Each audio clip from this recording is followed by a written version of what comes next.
committee meetings are hereby called to order. All board members and executive staff will introduce yourselves and say what district you represent, please. Started with I'm Joyce Doris Coleman, District 9.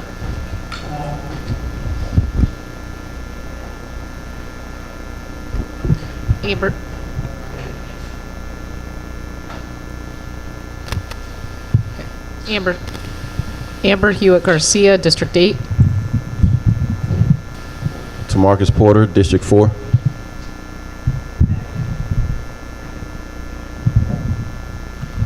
Natalie McKinney, District 2. Stephanie Love, District 3.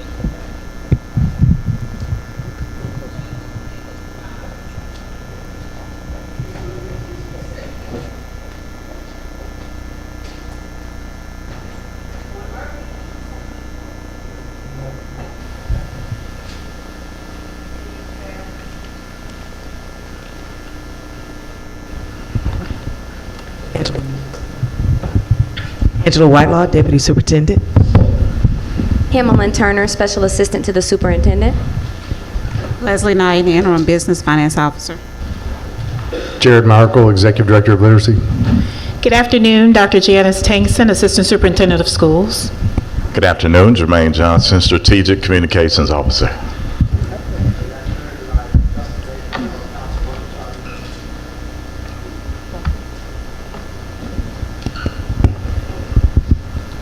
As General Counsel has stated, we welcome our new members. We want to recognize Dr. Richmond coming in at this time. We will go with our agenda. First, we will start with policy, governance, and legislative committee meeting. And that's chaired by Ms. Love.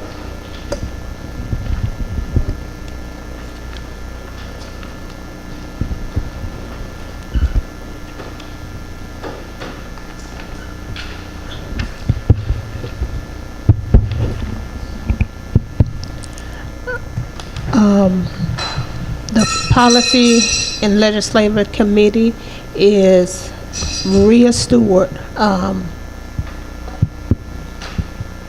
talking about the policies. Good afternoon and welcome to the family new board members. I will turn this portion of the meeting over to Justin Bailey, and he will go over the Visitor Code of Conduct.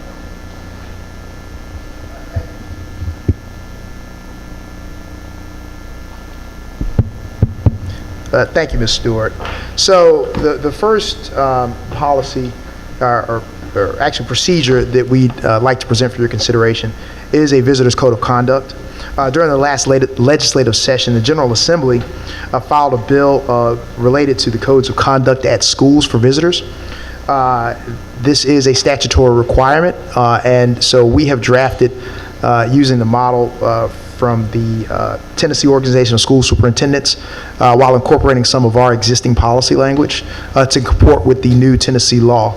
It's Public Chapter 810, and it requires each school board, including charter schools, to adopt a comprehensive code of conduct for each of its schools describing the types of behavior expected from visitors while on school grounds and consequences for failure to adhere to these standards.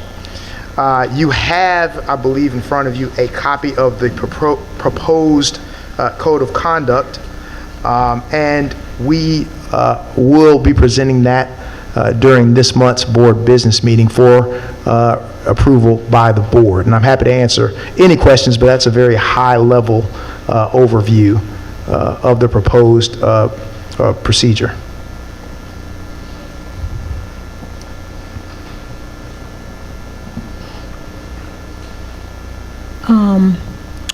I would like to ask a question. Where does this law originate from? So the General Assembly passed Public Chapter 810 during the last legislative session. It went into effect July 1. And so it's a new law on the books, and it's a new statutory requirement.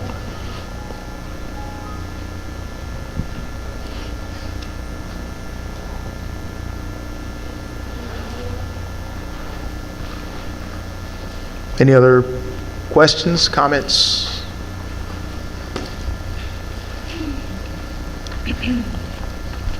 I notice here, parents, guardians, and caregivers, and volunteers, and visitors. But I would be interested to know if board members are included on this. So it would, Staff and board members. it would be any visitor. So if you check in with the Raptor system and have a visitor sticker on, any visitor to the campus.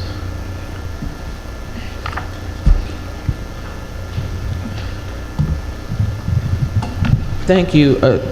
This is Natalie McKinney, District 2. You indicated that we have incorporated some things from other policies or another policy that we have. Could you point that out for us? Sure, particularly the consequences. That language was a little different in the TOS proposed draft. TOS is the Tennessee Organization of School Superintendents. I just replaced that skeletal language that was proposed with the actual verbiage from our Code of Conduct policy.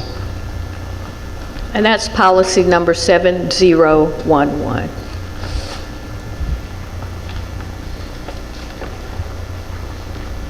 I have another question. Yes, ma'am. What are the penalties for when the policy becomes in effect? What are the penalties? The potential consequence, if you look at page 8, the very last page, subparagraph 6, the consequences for violating the Code of Conduct. And the principal is the sole, Yes, ma'am, because this would be visitors to school level, so the principal at the school level will be the one, or designee, who would be the one to, I guess, to exact the consequence upon whoever violates this policy. But it does, again, it does make room for a designee of the principal as well.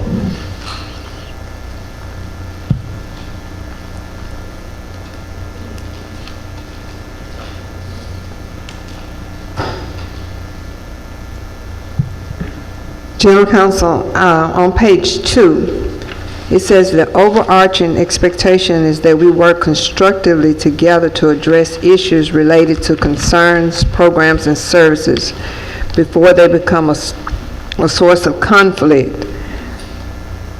How can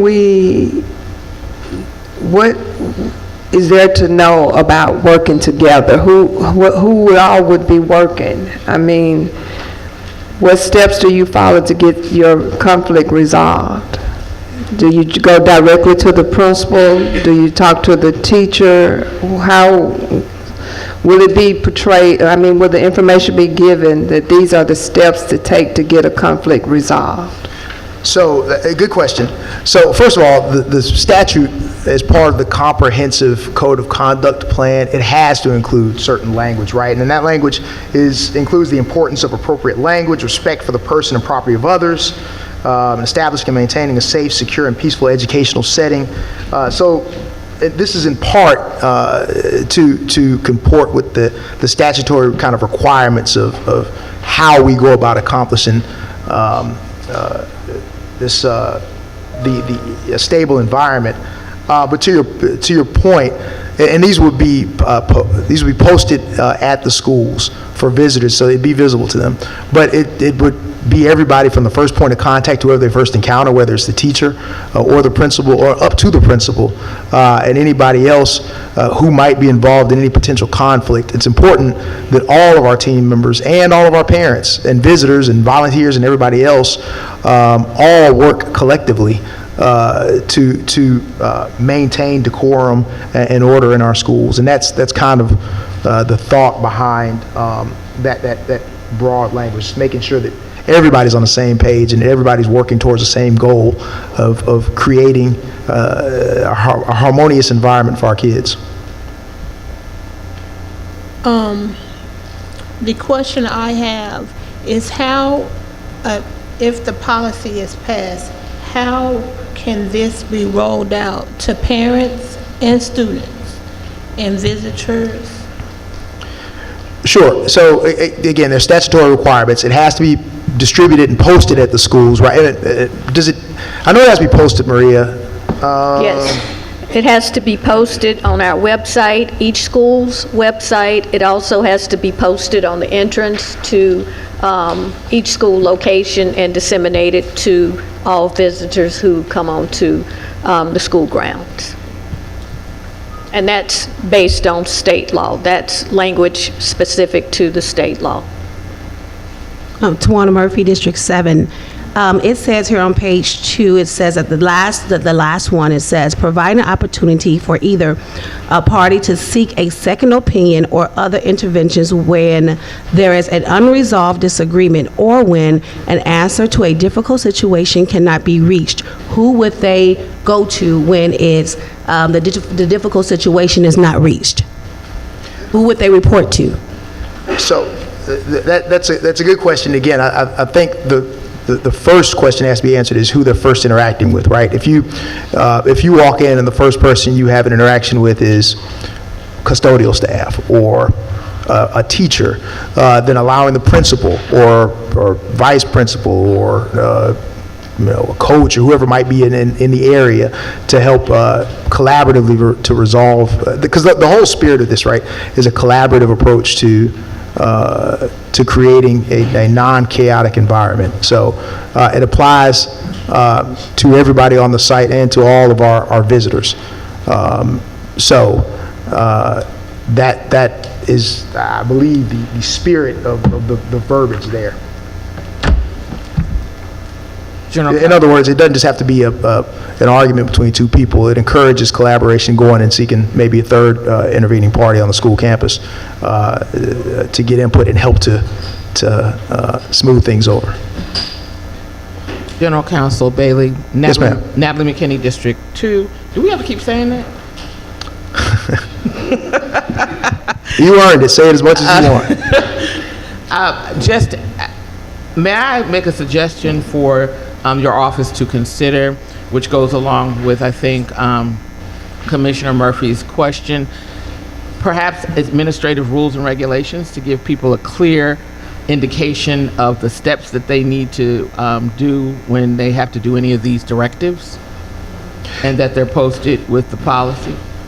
Yeah, certainly. And this will be an organically growing thing, right? I mean, this is the foundation. This is the floor. This gets us in compliance and over the statutory requirement that we have to meet. But that doesn't preclude us from strengthening it or amending it or as we move forward. And there'll be unintended stuff, right, that'll come up in the context of this procedure that we'll probably need to address. No, I appreciate that. This is your policy. I'm just saying with your administrative rules and regulations, you all can do what you need to do to make sure that it complies with your processes. Certainly. Yeah. And one other thing, just FYI, I'm noticing that we have a lot of paper up here, but we don't have it posted for the public in our board docs. Can we get that posted? Can we get these things uploaded? Yeah. Get it to For the meeting now? Okay. Thank you.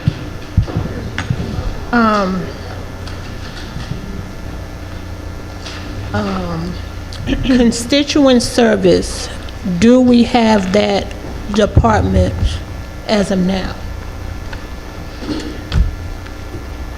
I think what Commissioner Love is referring to under Legacy MCS, and I do believe under Legacy SCS, we had a constituent services department.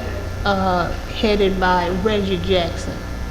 He got the parents and visitors' complaints, and he worked through them.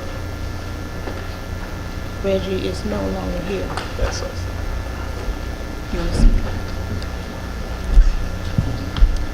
If I may, good afternoon again, Camelin Turner.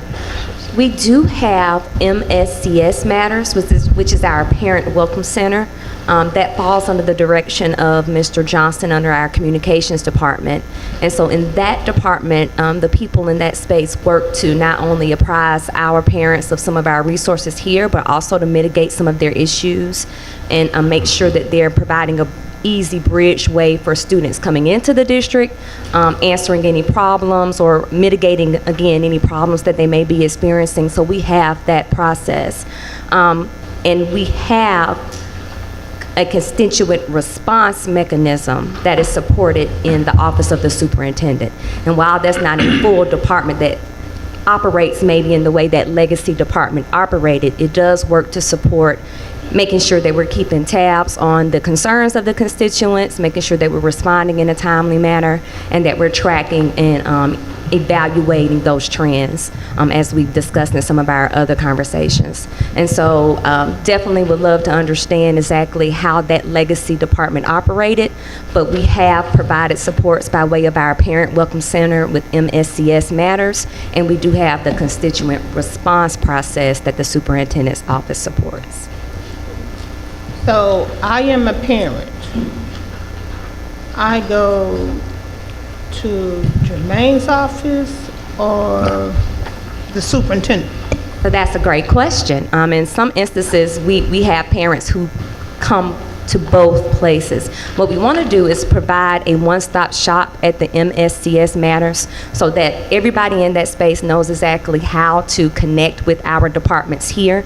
If it's an issue with enrollment, if it's a need for materials or uniforms, all of those resources and all of those answers lie in the Parent Welcome Center. But we are also working, of course, in collaboration to make sure that if there are some issues that reach beyond the auspices of that office, that there is a way that they can directly contact the Office of the Superintendent. So for those initial needs, you should be able to go to Mscs Matters and get all of the answers that you need. If there's anything that's more direct towards administration or the quality of services that your student is receiving, there are people there that can support, but of course we can handle those questions here at Central Office via that constituent response. Next question. How is it funneled down to the board members? Because we don't know the processes, and we're elected officials advocating for our community and the parents that call us and the issues we receive. I can't advocate for things I don't know. How is it being funneled down to the board members? Absolutely. And so during our conversation at the retreat, you all and you specifically gave great feedback for us to fine-tune that data so that it is disaggregated by your specific district so that you are able to see those specific trends that are happening directly in our engagement with your constituents. And so we're going to work together in the strategy department and our information to make sure that it is disaggregated in that level so that you can see those concerns directly. But also, while we have the constituent response mechanism for people that reach out to the superintendent's office, we do have that similar system for people who want to speak directly to our board members. And although we don't receive as many coming to board members, that report is available, and we will make sure that that is broken down by your districts as well. Jermaine Johnson, I apologize to You're you fine. because I called you by your first name. No, that's fine.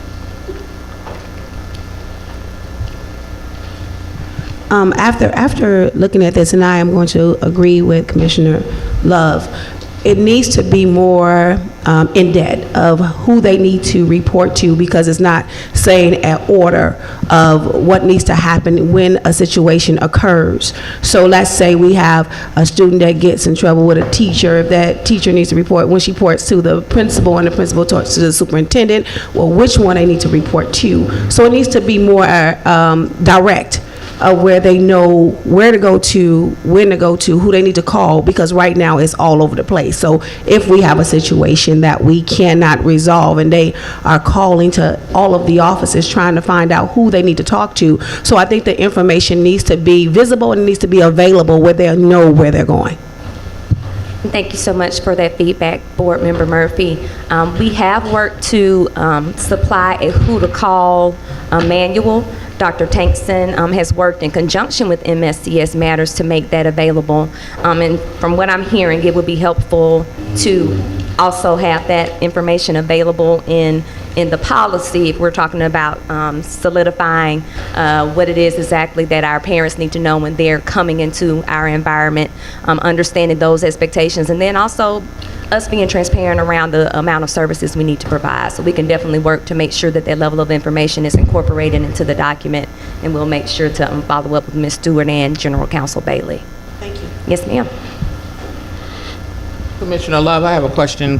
You were asking about constituent services. Are you asking in general of the constituent services as it pertains to parents seeking things from the district itself? Or are you asking when we get questions directly to the board? That's the point.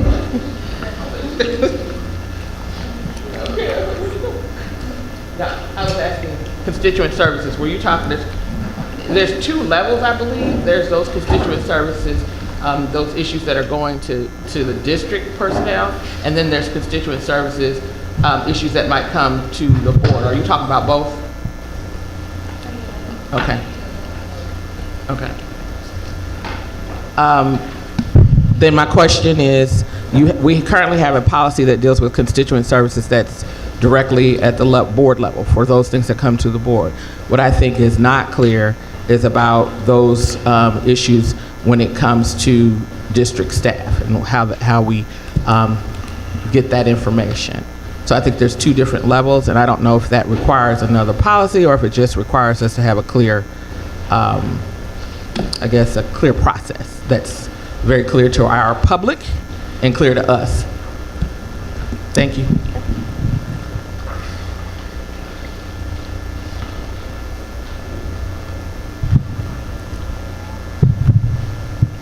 Any more questions, comments, wonderings? For the sake of clarity, what's the will of the committee? Do you want us to move this forward to next Tuesday's board work session, or do you want us to take it back and add like a grievance procedure to this particular process? I know that this is statutorily required. Yes. The one that you just, so that we have to do in order to be in compliance. So my suggestion for the board is that we discuss it, what the rest of it looks like, moving forward. But yes, we got to get this forward. Yes, I would recommend that. I would recommend that we take it back for an grievance so we can go back and make the proper adjustments, because right now it's not fully to my expectations and maybe some of the other commissioners' expectations. We need to take it back to get a grievance to make sure that we got everything in here. We don't want to miss anything, so we want to make sure that it's solid when we do present it. And I just want to add that if we take it back, whatever the will is, and I know this is not a voting meeting, but whatever the will of the board is, if we take it back, we will be out of compliance with the law. If we move it forward, we will be able to comply with the law and then add the changes later.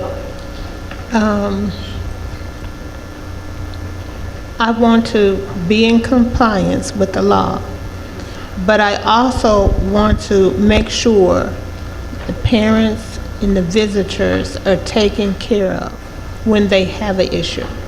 Absolutely.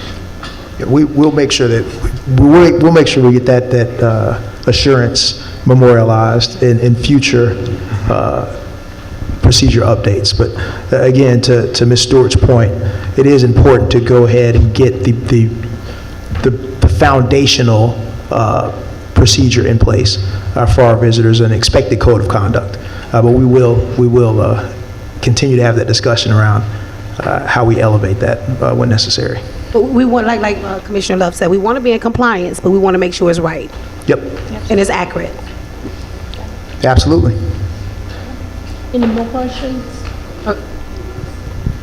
I just want to echo moving this forward, but making it clear on the process that we're talking about here. I think my major concern is we want to make sure policy supports our community members in schools. And so to the extent that this can be the same experience for visitors, whether you're going to a District 8 school or a District 1 school, wherever you're at, and there's a lot in this policy.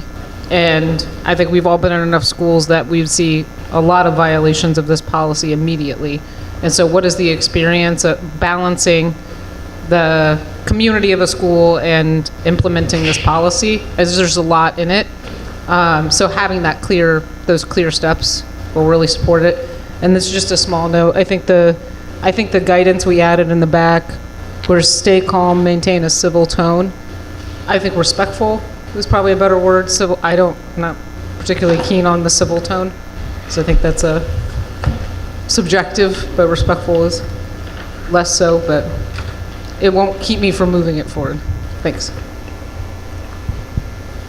Any more questions? I just have something to add. While you're doing the revisions, get the parents' and principals' point of view. We've already received the principal's input on this, and where is it? We received the principal's recommendations on yesterday, so we're still trying to work on trying to determine whether or not we can incorporate some of their opinions.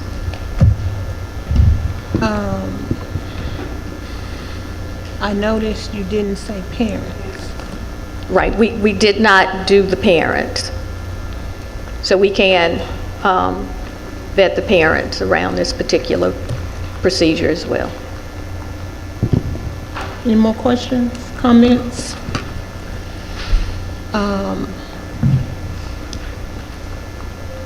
Next steps? All right, so that's all for the Visitor Code of Conduct, but I think we also need to talk about the legislative agenda. Okay, so as we mentioned earlier last week during your orientation, it's that time of the year for us to begin to think about legislative priorities. The legislative session is slated to begin in January of next year, but we try to have all of our legislative proposals ready and approved by the board no later than November. We have a few items that we've been taking notes over the past year regarding potential items that may be considered. We will be sending out a link for you all to provide additional legislative ideas. What's on this particular paper now does not necessarily mean these will be the items that we move forward. These were just ideas that we've captured again over the past year.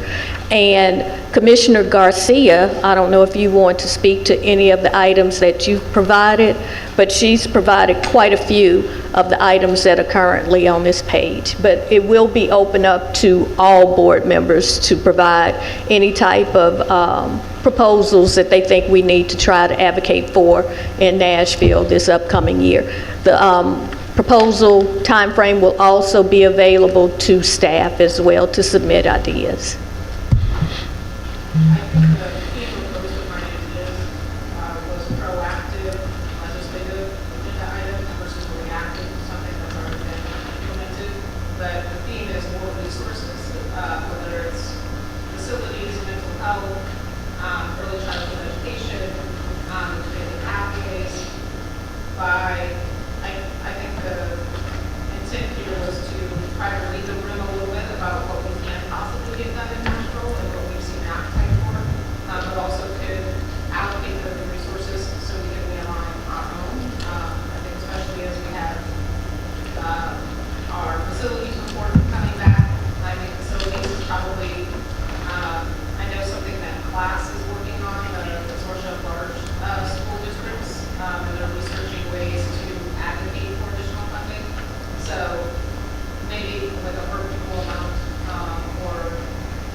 Okay, I'm looking at this legislative ideas, and there is something right here that kind of disturbed me when it says allowing kindergarten students who are expelled to attend an alternative school.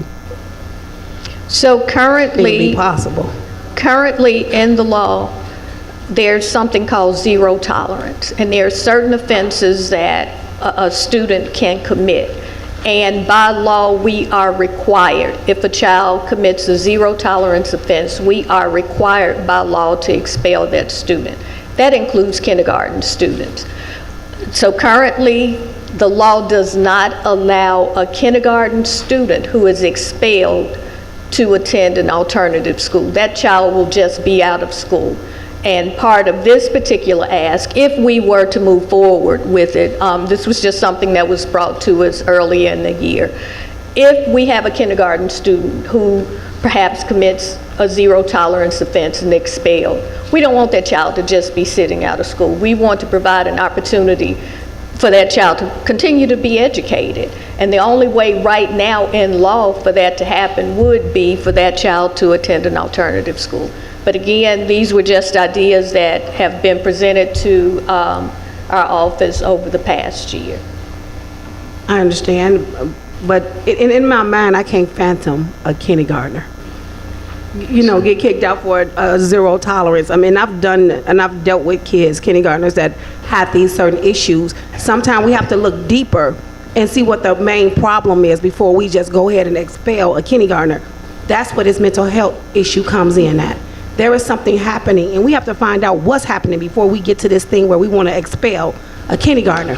So that's where we need to figure out what we need to do. Let's take other measures before we get to that part where we want to expel a kindergartner. Absolutely, I agree. And I think one item that a student will be expelled for under the law is like a sexual assault against another student, and perhaps a kindergarten student committed that particular offense. But I totally understand what you're saying. A gun, if a child brings a gun to school. Now, I understand the way, but I've seen kindergartners get expelled for throwing a pencil or hitting a teacher with a crayon, you know, just simple things like that. You know, they need to make sure that when we do this, we do say, okay, a gun is just a no-brainer. But with other things that happens in kindergarten classes, I see kids get expelled for, kindergartners get expelled for something as simple as throwing a pencil and make a mistake and hit a teacher. Come on. So we gotta do better than this. There's a difference between an expulsion and a suspension. I think what you're talking about now could be something that a child is suspended for, but not expelled for. Okay, the law let me is give you an very example, specific. because my son was in that same situation. That's why I'm speaking on it, because my son had that same situation when he was in kindergarten, and what they tried to do was expel him versus talking to me and said, well, we're going to suspend him. It was a mistake. He threw a pencil. That's why I said it. He threw a pencil and he made a mistake and hit her, and they tried to expel him versus going to suspend him. So I know the ramifications about going around that. They never looked at the suspension. They just went straight to, I'm going to expel this kindergartner. But they had a mother. He has a mother that's going to speak up. So we have to be able to decipher the two. I would like you to communicate with the municipalities and see what they have on their legislative agenda. Absolutely. And we can combine some, and we can advocate for some collectively.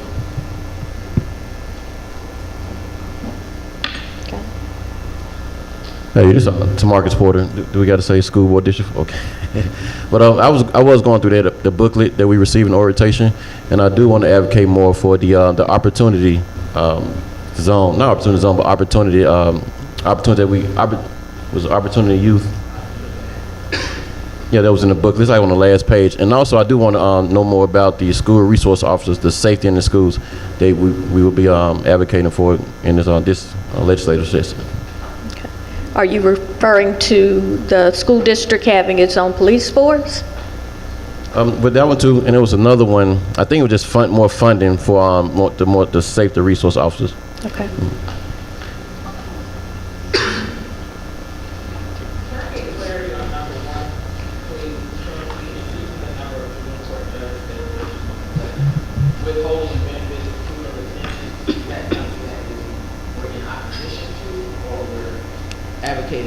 These were just ideas that have been thrown out over the past year. We know that there's an issue not just with Memphis-Shelby County schools, but with school districts across the state with the truancy rate. And one thing that the law currently allows is for a parent to be fined, I think it's up to $50, if they do not comply with the attendance requirements. But what we've found out over the years is that parents will just take their children back to school and enroll their children in school, and nothing happens in terms of the juvenile system or in terms of the court system. So these were just ideas that have been brought to our office to try to, I guess, push parents into making sure that their children are attending school. Did the majority of these ideas come from just community input or emails? What do you guys come up with majority of these inputs? Okay, yeah. Well, I'm just asking where the majority of them come from. Did they come from the community input or just kind of brainstorming, you know, what we see in the future? Me and Amber. Oh, okay. An item around truancy, we actually had meetings with a couple of our state legislators in terms of different things that we may be able to do to support parents getting their kids back in school. I just want to say, I am very concerned about truancy. This has been a big push for me for years. Let the message state, I don't want parents locked up or their benefits withheld. I just want the kids to be in school. We have truancy guidelines. We can go in and assess the parents and find out what they need before we do anything punitive. I just want the kids to be in school. I think that back in the day, we had truancy police, and they would go to the house and put a yellow sticker on the door to let the parents know that their child, you know, is truant, and that kind of helped the parent get herself back together to get the child back in class. So maybe we could add the truancy police again, and then we had them all over the city. And they would put them on the doors. And the one thing a parent don't like is a truancy sticker on the door and all the neighbors could see it. That's embarrassing. And so maybe we could go back to do that or add that if we could. I want to echo what Board Member Love shared about not enacting the justice system or withholding benefits. I think withholding benefits was actually a holdover from a former board member. And that's not the answer. I wouldn't personally support a resolution from, I'm 1 of 9, but withholding benefits is not the answer to get kids in schools. That it makes the challenges harder. So I just don't support that aspect of it. And again, these are just ideas that have been provided to our office over the past year. This is the board's legislative agenda, and whatever items you all approve will be the items that we advocate for. I appreciate this. One of the things about the truancy, however, this is an opportunity with our legislative agenda to work with other bodies, legislative bodies in the city, because it's not all our issue. And so I'm thinking, do we have enough time to get our other entities involved? Because there's juvenile court, there is the health system, there's all these other systems that are coming into play that are impacting truancy. And particularly one of the things that I get concerned with, I think that both Board Member Hewitt Garcia and Love have both said that there's deeper root cause issues besides the parent doesn't want their kid to go to school. So those are the things I think we need to really be thinking about and dealing with those root causes as opposed to dealing with the effect, which is truancy. Not to say we shouldn't, not to say we shouldn't, but to ensure that we're approaching it in a way that is not detrimental to our parents and to our youth. We had a truancy task force that encompasses everything Natalie talked about. But where that is now, we had it under Tony, and I was the chairperson for that. And there is a law that that excludes benefits from truant kids. That law isn't being activated, but there is a law.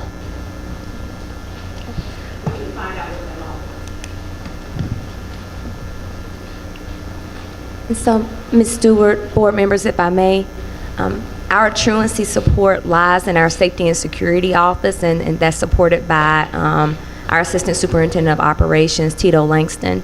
And so we are working with that department in tandem with Stacy Davis over attendance and enrollment. And so presently we are working with some outside entities. We've had meetings with the juvenile court system. We've had meetings with the district attorney's office so that we can provide those solutions in one space to parents so that we can better understand those underlying factors that are amplifying, and exacerbating those issues that keep our students from coming to school. So we are planning to host those meetings in a convenient spot so that parents can come in, so that we can talk to them and talk to the families to better understand solutions before it gets to a point where the law is involved and it's a more punitive setting and we're talking about more stringent repercussions for those families. So I anticipate that information, once we get it solidified, will be shared with all of you through Dr. Fagans. But I did just want to speak, since it is a very big topic of concern, that we are working to not just work in a silo here in the district, but reach out to those outside resources to make sure that we have a comprehensive effort to support those families. And may I ask that you add the chamber to that, because this is about parents being able to be at home. But when they have to have 2 or 3 jobs, that's difficult. Absolutely. Okay. Thank you. I would also like to add that a part of the legislative agenda process includes not just receiving topics. So what you see before you right now, these are just possible topics that we may want to include as a legislative proposal. Our office will take each of these topics and we will research the law. We will reach out to different departments in the district. We will advocate. We will reach out to different community agencies, et cetera, to make sure that it's a viable legislative proposal to put forward. One thing that we try not to do is to have any legislative proposals on our agenda that's district specific. We've noticed over the years that those district or MSCS specific proposals generally do not go anywhere. It's almost like a waste of our time to just advocate solely on behalf of the district. Not to say that we will not, but historically we really didn't get any traction from those particular items. So we try to make sure that each proposal that we put forward and that we have our lobbyists advocating for, that they will have statewide positive implications for any school district, not just ours, but for all school districts across the state. Any more questions, comments? Thank you all. And again, welcome to the family. This meeting is adjourned.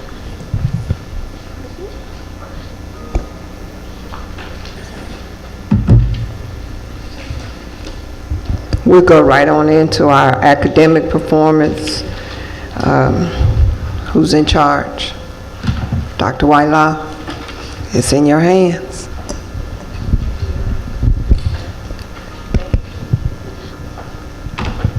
Thank you so much.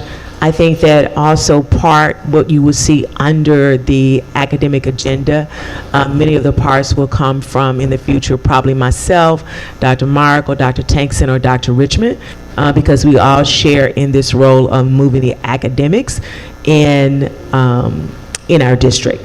The first one is the Maxine Smith STEAM Academy. And Mr. Langston is not here, but we do have Mark, but basically this is, and let him give additional details, but it is just the Project Lead the Way grant. The amount is $30,000, and basically it is to help purchase equipment, curriculum, and professional development opportunities for the STEAM program at Maxine Smith STEAM Academy. The schools have the opportunity to apply for this grant. Again, it will help our STEAM students enhance their opportunities for their careers through mentoring and volunteering. So this is a new grant for Maxine Smith. It is under business operations, and we do have Mr. Edinburgh here who can answer additional questions. But the expected outcomes, the first one, assist students in Maxine Smith to be better prepared for science, technology, engineering, and math. And then it's to enhance the STEM program at the Maxine Smith STEAM Academy and improve post-secondary readiness for students. Next slide. We'll pause there. Any questions?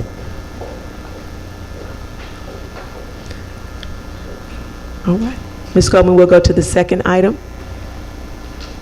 The second item is the early childhood K through 8, and I will turn it over now to Assistant Superintendent Tankson and Ms. Evelyn Gordon.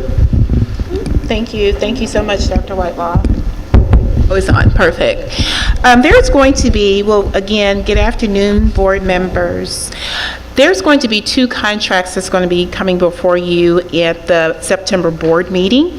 The first contract is dealing with our speech services with pre-K.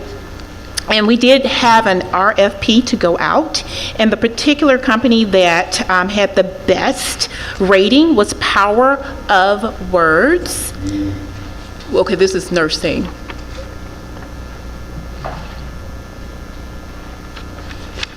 That's okay, I can switch over to the nursing and then we can go back to speech.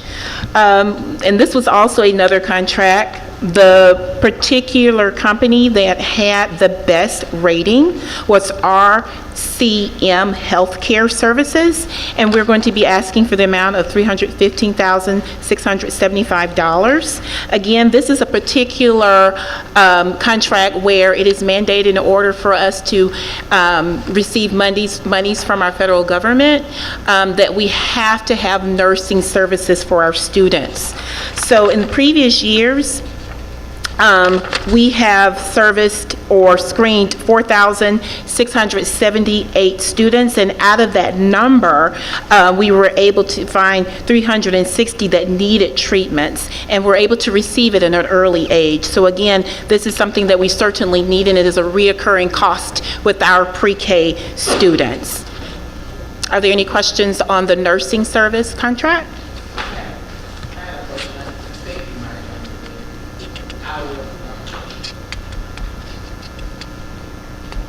I was looking at the number of up to 5,600, and I think you answered it. How many students did we have in the past?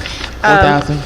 Thank you. Great question. Last year we screened over 4,678 students with this particular contract. 4,768 students? Yes, ma'am. Okay.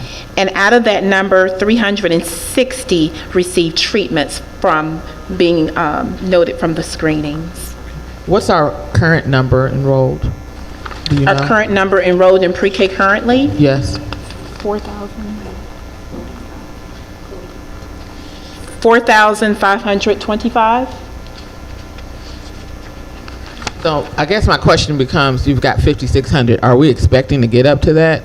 We are certainly working to get, well, actually the numbers that we house are 5,100. So we have the funding for 5,100. However, we know sometimes students will drop out of the program, so we always have our waiting list, and those students are able to get screened also. So you always have that cushion. Okay, and what's the cost differential between if we do, I don't know, I'm just trying to understand why we're going up to 5,600. Well, repeat that again. For what we use? We pay, yes ma'am, we pay for what we use. Mm-hmm. And moving now on to our speech services.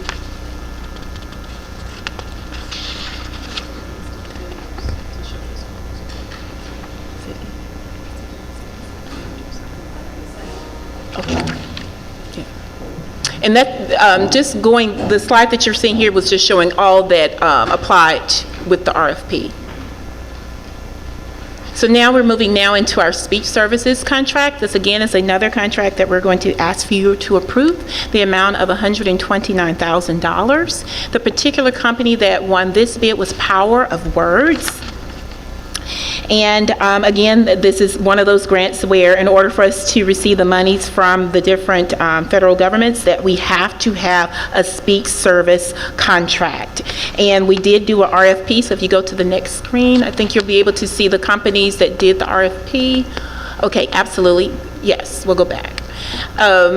And you're able to see there were four companies, and that PowerWorks had the highest rating up on the rubric. And then the next slide, you're able to see the amount of students that we were able to service. So this just kind of talks about, as a result of the screening, 277 students were for eligibility under the IDEA. And it goes on to talk about the kind of services they received. So 86 students were diagnosed with speech and language impairment, 183 students had autism diagnosis, which often included speech and language impairments as well. So again, that number was 4,678 that we screened, had speech screenings during the 23-24 school year. So again, it's something that our students certainly need. Moving forward. I have a question. I'm sorry. Yes, ma'am. Davlin, how many of the parents, I see in here a certain number, how many of the parents followed y'all explanation and got their kids some services? So as you see, 277 of the children were referred under the IDEA, so 277 parents. After we did the screening, we determined that those students need some additional screening and support. So from that 277, 132 received services. So we determined 132 eligible, and they either received their screenings, their services, either virtual or in person last year. To the parents that disobey y'all,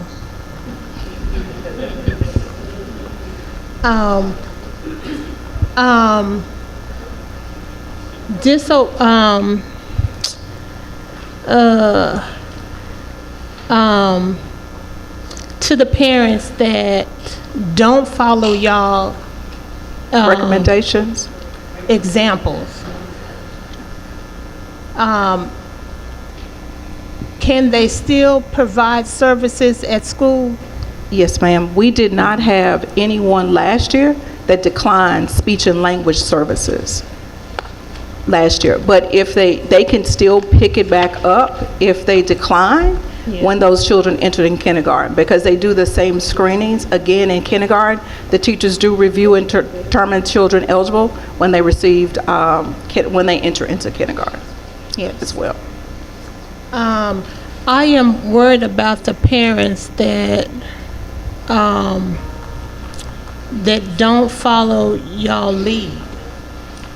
I am concerned about the parents and the students, that they are going to be further behind, and their speech, the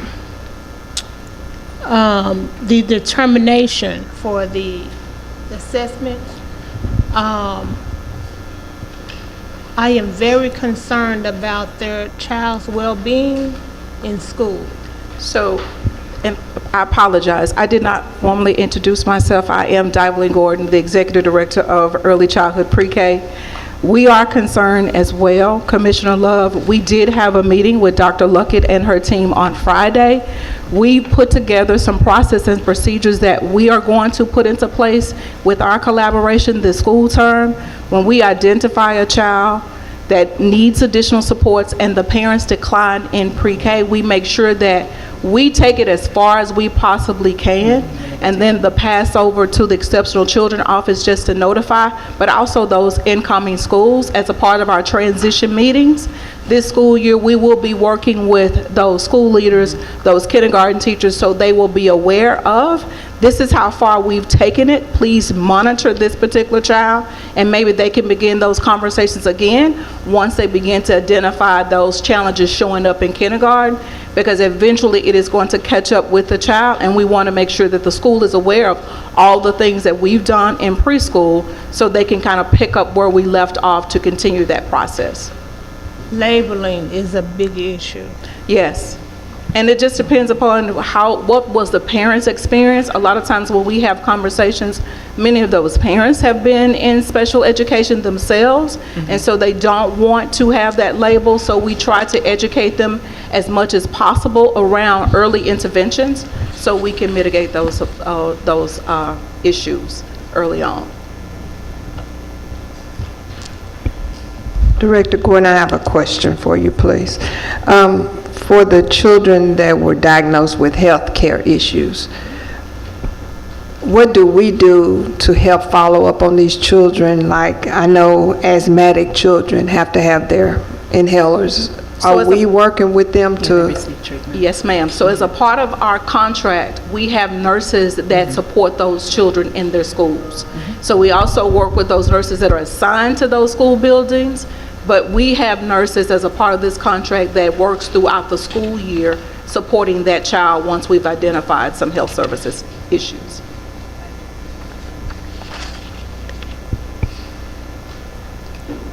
We can move forward to the next slide.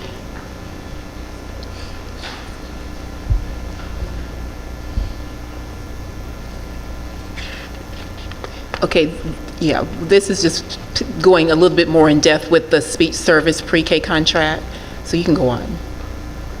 The next slide talks about the continuation of the application and recompetition application. This is the year that we will have to reapply for our Head Start grant.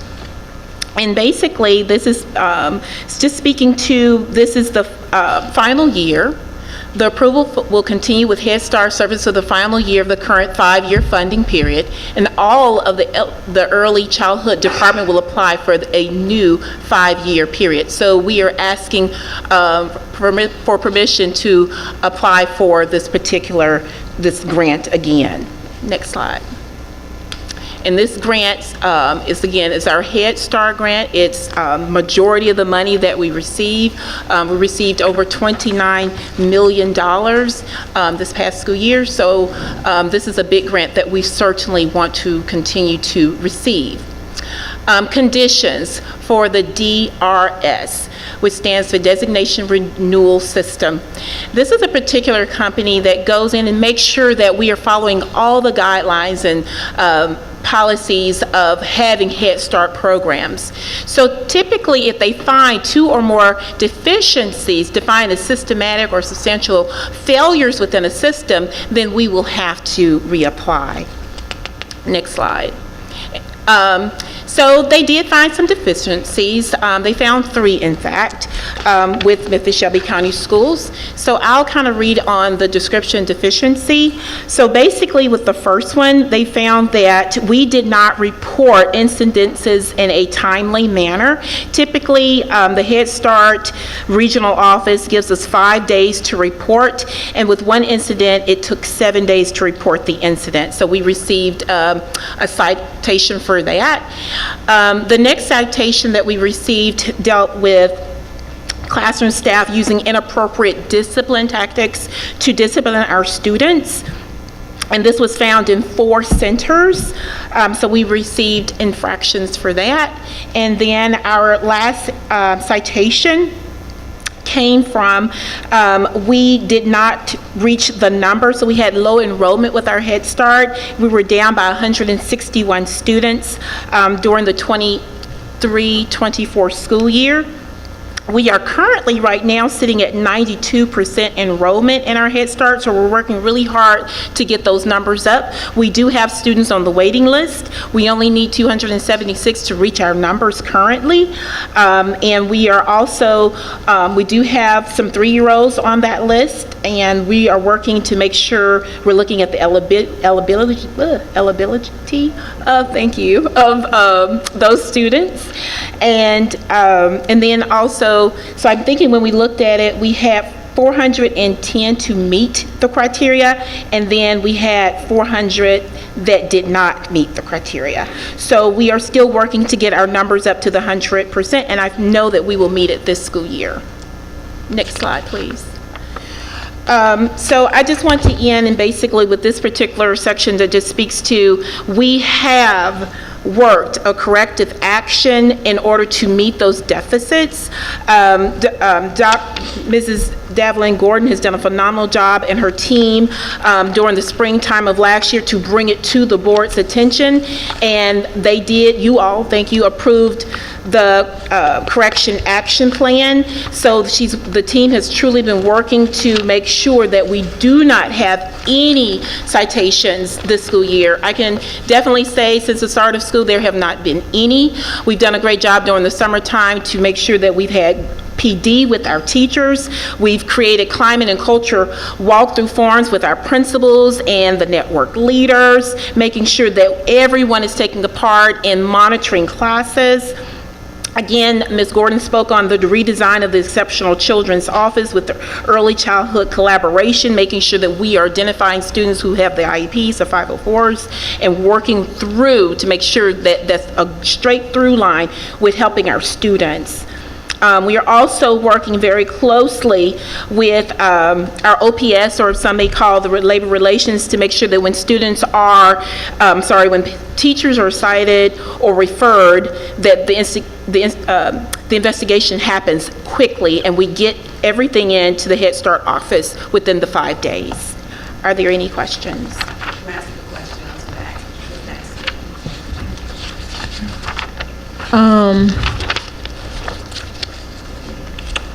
I have a couple of questions. I think it will be wise to the new board members, crash course on pre-K. Yes, ma'am. Because the board handles the contract. Yes, ma'am. I am very interested in pre-K because I went to pre-K and all of my kids did. Yes. And my grandbaby. So if there is anything I can do to make Head Start more accommodating and less of deficiencies, I am willing to do that. I do have a question for you. I learned last year that the principals in the schools don't have, they supervise everybody else except the pre-K teachers. That's incorrect. The principals govern the pre-K classes just as they do K through 5. We work in collaborations to make sure that they are in compliance with the grant expectations. So there are some additional supports and some additional things that the principals would have to do. Example would be if they're issuing a consequence to a preschool student that may have demonstrated a behavior that warrants a suspension. In pre-K, we don't suspend, so we work with that administrator and the designee in the school, along with working with the school. This is why we have the health services team. So there's some additional supports that come into play, but the principal still is the administrator over the school. We work with the principals. I just had a meeting with the principal the other day related to a OPS situation with the teacher, and we just talked it through to make sure that the principals were aware of some of the specifications that is related to the Head Start program.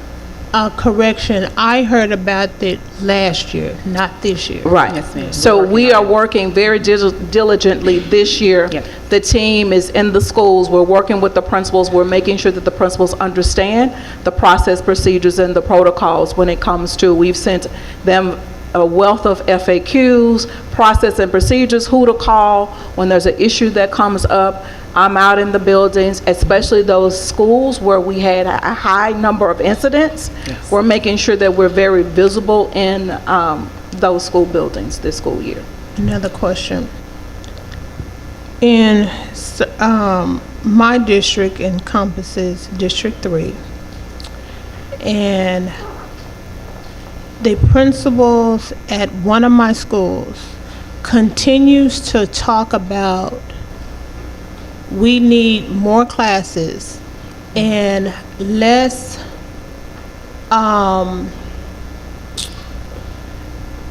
her classes do the income eligibility form, and most parents that go to that school don't qualify for the income eligibility forms that she has at her school. Correct. I wish we had more Fund 1 classes, Yes. which does not give me the income quota. Every other funding source, the state, Head Start, and First Aid, you have to meet the eligibility, and we have to follow that eligibility. I wish we could offer more 3-year-old opportunities. There is no funding source that will allow me to place over income 3-year-olds, and remember, we follow the federal poverty guidelines. Based upon the federal poverty guidelines, parents really have to be, they would have to have a very low income area for them to be placed in some of the program areas. So I wish there were opportunities. I'm hoping that with the legislation that we can work to create other opportunities for children to be served, whole family, because we have to turn down families who are $1 over the threshold. And we know the economy and the way that it is right now, most of us are living in poverty when you're meeting the income thresholds that are outlined by the federal government. I am going to agree with Ms. Davlin. I don't know if you remember me when I was the Policy Council President. ma'am. And some of those issues that we dealt with going to the various schools. So she was very visible. And when the issues came up, she did address them along with the principals and myself being the Policy Council President. So those things did occur, and we did handle them, according to the situations.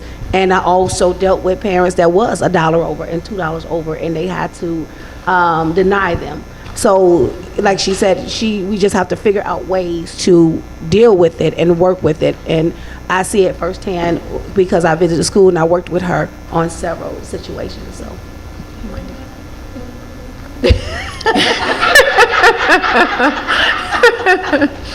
Yes.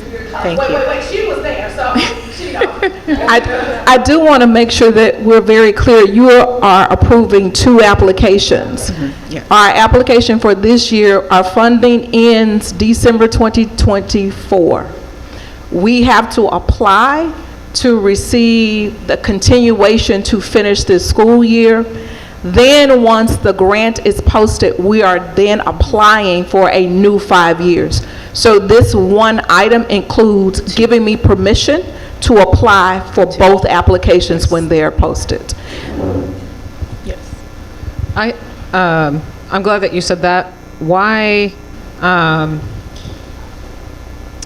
a continuation application I've done at the state level is much less involved than a recompete. Yes, ma'am, it is. Do you have, or do you need any additional resources from the grant application perspective in your offices? It has not been posted yet. As soon as it's posted, I will meet with the senior leaders. We will outline.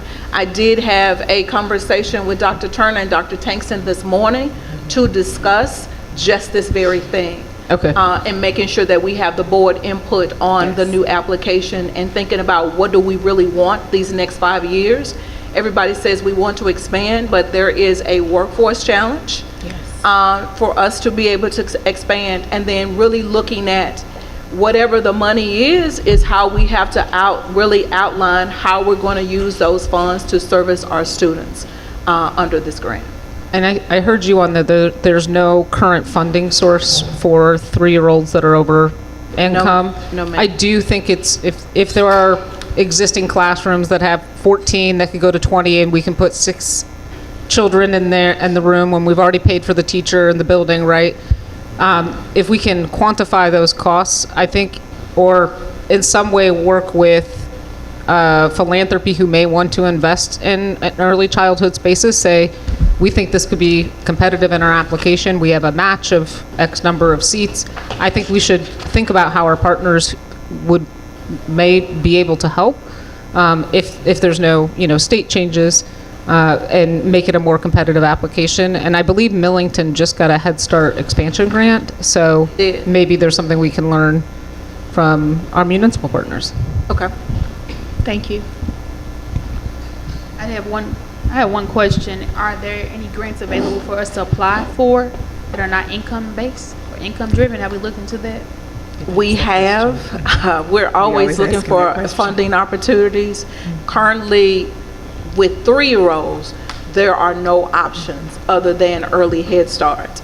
That's the only other option, but they still will have to be income eligible for the early Head Start program. One of the things that we are really looking at is to increase the eligible 3-year-olds, increasing that number, because we know that if a child is in the program for 2 consecutive years, the academic impact that will have on that particular child, ensuring that they're kindergarten ready, would be a great asset for this district. So we are thinking about adding more seats when it comes to serving 3-year-olds under this new 5-year grant. But I want to let you know, the more 3-year-olds we serve in a classroom, the less number of children that we can place. So the max in a classroom can only be 17. So then you go into decreasing the number of served, the more 3-year-olds you add to your portfolio. So it's kind of like a double-edged sword. We know we need more options, but we also know that once we add those options, it would decrease the number of students that we will serve. Thank you. All right, next slide.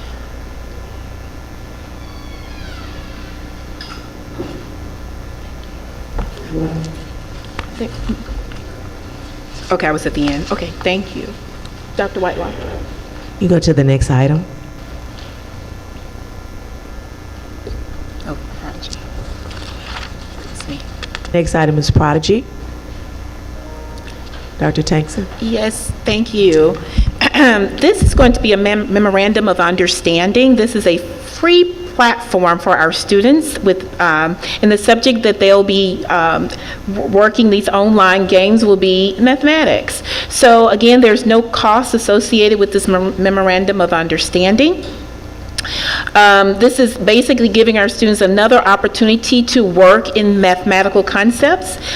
These are standard aligned mathematical instructional resources that we're wanting to have throughout the day for our students. We know that our students, our superintendent did a big listening tour with our students in the spring of 2024, and they stated to her that they love the Prodigy program. So we thought this would be just a great tool for an incentive for our students when they have shown extreme and just wonderful success in their math classes, then they can get on the Prodigy program. So again, this is a free program that we want to have for our students.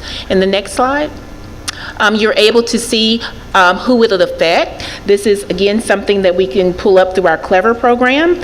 And again, it's something that the students are requesting. And this will serve grades 1st through 8th grade.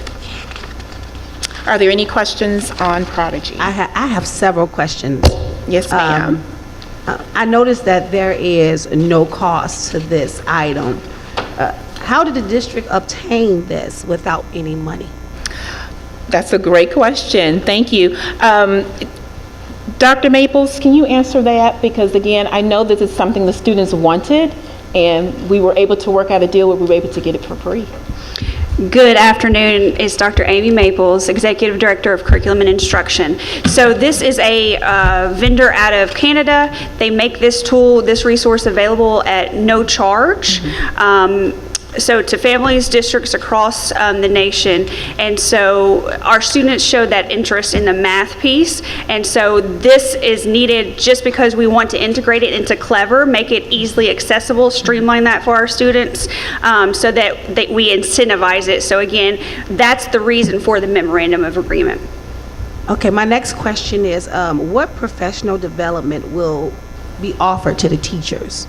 Another reason for the memorandum of agreement, because we did request some professional development from the vendor, and so they make some resources available virtually. They'll do some virtual professional development with us, and then of course there'll be those asynchronous resources that are available to teachers throughout the school year.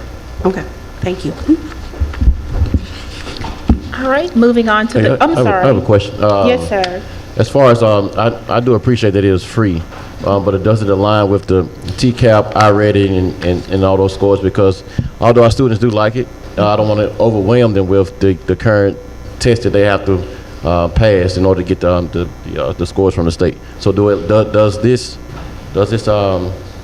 product align with the current curriculum? That's the question. So we see it as an incentive piece because it is more game focused. There are the questions, the content specific questions that students will encounter as they engage in this, but that's why we labeled it as an incentive, because they don't have any standards aligned resources. And so I played it myself to really dig in to see what some question types that they would receive. And that's why we really labeled it as an incentive, because the goal is not to even supplement with this resource. That's not the goal of this resource, because as you know, we cannot speak to necessarily that it is aligned to every single standard. And so students wanted it, we wanted to make it accessible, but more as an incentive piece. I have a question to follow up with that. If it help me to understand how we're using it as an incentive, so that they don't Right. do it and therefore maybe not get what they need, or so can you help me to understand Originally we envisioned it as a resource, especially for our middle school, when we think about those after school opportunities. So not to take the place of any of those tutoring instructions, but available usually before and after school. And so then too, during those study halls, during that down period that they may have while they're waiting for the dismissal piece. Because yes, to your point, we definitely don't want them to forego any of our standards aligned resources that are district and state approved in regards to this Prodigy piece. I think that it kind of pushes away from where we need to be. I mean, it like you said, it's an incentive, but our kids cannot pass the TCAP test. And the focus is to get them to pass that TCAP test so that they won't be held back. With the initiative, I get it, but we have to figure out if we're going to use it, maybe we can structure it a little bit more towards what they'll see on those TCAP tests. You know, if they're, and the main things is mathematics and reading comprehension. So we need to be able to use that, and they can use it going towards their tests, because they need to see the same thing, and learning with kids is being repetitive. And if you see it over and over, and when you see it on a test, you know that it's there, you know how to answer the question. So with this being implemented with our children, but it's not helping because it has to help on the TCAP test. That's our issue right now. And yes, definitely to your point, because they did not have any research out of the state of Tennessee that speaks to the impact on academic achievement and growth. We do provide some resources within the folder of the resources that we provided that do speak to some of their studies that they have performed. So they don't have any research that we can look at, or any results or outcomes from the state of Tennessee? No, ma'am. Okay. No. And then another question I asked, just so we can be transparent with the data that we're putting out there. I noticed that you said that 76% of our 3rd through 5th graders are not proficient. So when we talk about not proficient, there's below proficient and approaching proficiency, which means they are not proficient. Correct. So are we combining those two? So that those are both of those categories? Yes, ma'am. Okay. Do we have any resources that we can use that are similar to the dynamics of the programs that we need that align with the TCAP standards? Yes, we already have in place for grades 1 through 8, the iReady teacher toolbox for both ELA and math, which is standards aligned, which the research does show there is a predictive approach to those resources. So yes, we do not want this resource to be used in lieu of, nor even to supplement the resources that we currently have in place, truly. And what we will do is provide some teachers some opportunities. How can you imagine this as an incentive tool as opposed to replacing any of our standards aligned tools? Yes. And Dr. Maples, this is not mandatory that a class or a teacher makes a student get on this, correct? Correct. This is an incentive. If I've done all my work and now this is a free time, this is not taking the place of any learned lesson, correct? Yes, ma'am. Thank you. I'm going to piggyback off of that because I think that the incentive should align with the iReady because, again, they're still learning and test scores are low. So we still have to give them something repetitive, even if it's a free time and it's an initiative. That initiative still should follow over to what's going on with iReady, if you understand where I'm coming from. So that's the question I was asking. They can't read, they can't write. It's going all the way up to what, 9th grade? Roll that flip. Roll that 8th grade. 8th grade. I still have kids right now that can't read at the 7th grade level. So with this initiative and the iReady, it still should line up because we need them to pass these tests. We need them to know how to read. We need them to know how to write. It still needs to line up. And that's where I am right now because like a little bit under 78%, don't quote me like that, but I think they failed this test. And it's not helping. So we need something that's going to help. So that initiative should line up with the iReady. I definitely hear what you're saying. And again, this was brought about from the superintendent's visits and really hearing from the students. And so that's why it was brought up because the students really shared their interest in engaging with this. So I understand, but right now we need to focus on iReady. That's what the focus needs to be. We need to get these kids back reading, writing, and doing math. So we need to focus just on iReady right now. yes, ma'am. Thank you. I have a question. One of the things that I want to bring to, I guess, academics' attention is the expected outcomes. So it's pretty, and this is no testament to you, it's just the things that I've seen in the packet. There are some things that are very subjective, but this one is very objective. It's saying 5%. That you're going to increase TVOS scores, mathematics scores by 5%. So one, I applaud you with that. And that's exactly what we need to see so that parents can see that as opposed to we're going to increase them. That's kind of subjective. Is that half a point, 1 point? But I just wanted to applaud you all for taking on that mantle and saying we're going to use this as a way to increase the TVOS math scores to in an increment of 5%. Question, however, how are you all going to ensure that that's the only thing that's contributing? So this is going to be aligned with other things that you're doing. So when I see Prodigy or I see any other one, mathematical tools, all of those tools we're saying are going to contribute to increasing scores by 5%. Yes, ma'am. Okay, so then I guess thinking about our budget, because that's what we have to do, we want to make sure that we're putting the resources in the places that are really, really doing the work. So how are we going to make a distinction between if it's this or some other thing that's leading Definitely, to that? yes, ma'am. And so we do have our KPIs, our key performance indicators, where we disaggregate and we really align that data to that specific tool so that it's not just encompassed under an umbrella, such as this tool versus iReady versus their core curricular resources. And so yes, that is one way that we disaggregate our key performance indicators, which I know you all, if you're not familiar with, they will be forthcoming. So the question here is, will that incentive be part of the curriculum? We need some part of that curriculum that's going to work. So then we don't need that. Then we don't need it right now. We need. And that is you all's option. That's your choice. That's the option because I just want them. I mean, I think it is obvious. It is just obvious. Like the kids can't read and write. They can do that on their own time at home. But during the time that they need that time, it needs to be iReady all day until we get it. Yes, ma'am? Yes, ma'am. I appreciate all the comments. I think, colleagues, let's stay asset-based about our children. And I appreciate the alignment, and I think it was very clear that this is not meant to teach. This is, kids thought it was fun. And when kids have fun at school, they want to come.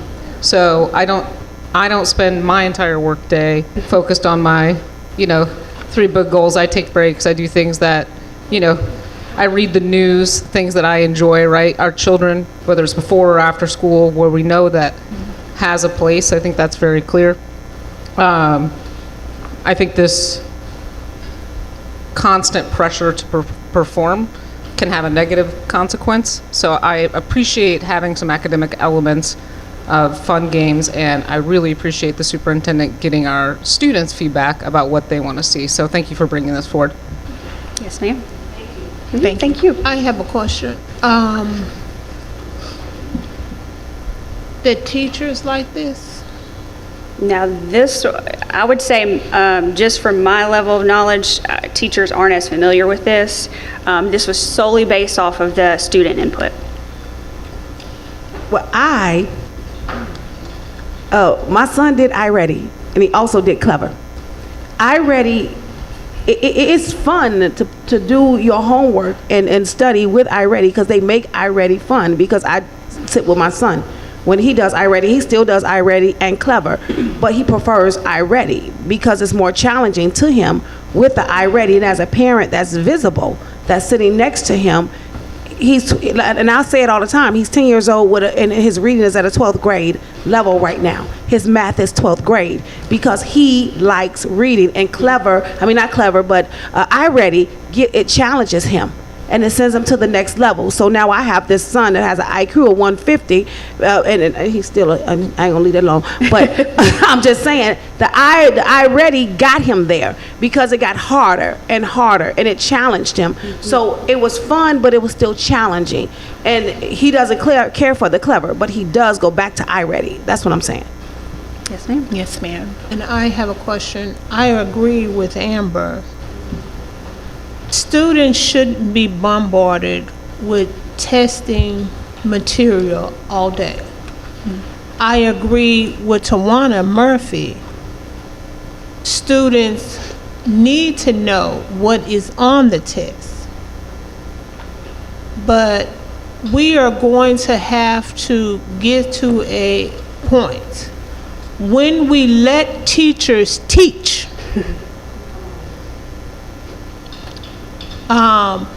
There are some amazing teachers. I want to give a shout out to Miss Cal. She teaches at Egypt Elementary. And before my grandson came into her classroom, she was an excellent teacher. We caught that.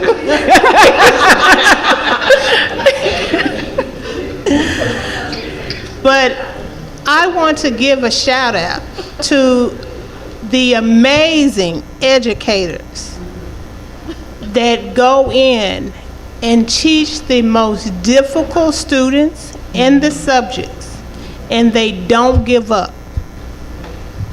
Definitely. Thank you all. Thank you. Thank you so much. All right, moving over to the next slide.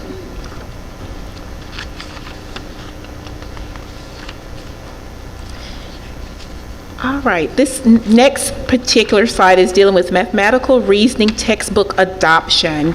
So this is where we're asking the board for approval to adopt a new textbook for our 12th graders.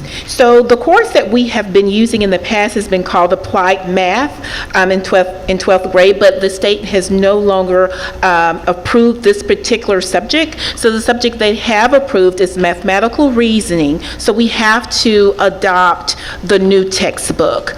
And that's what this is going to be about.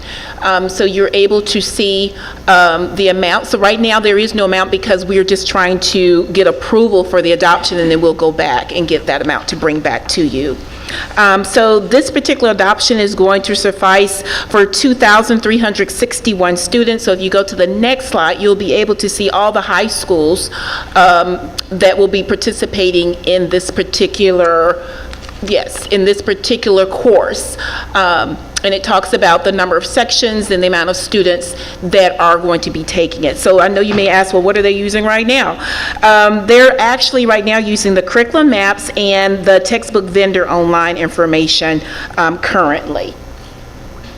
Are there any questions on this? Again, this is just a textbook adoption. You answered my question. My daughter takes this program. Yes, ma'am. Yes, ma'am. Thank you. We're going to get on it. We're going to get on it. We're doing the adoption now so we can get the books. Are those all the high schools? There's a few that may not.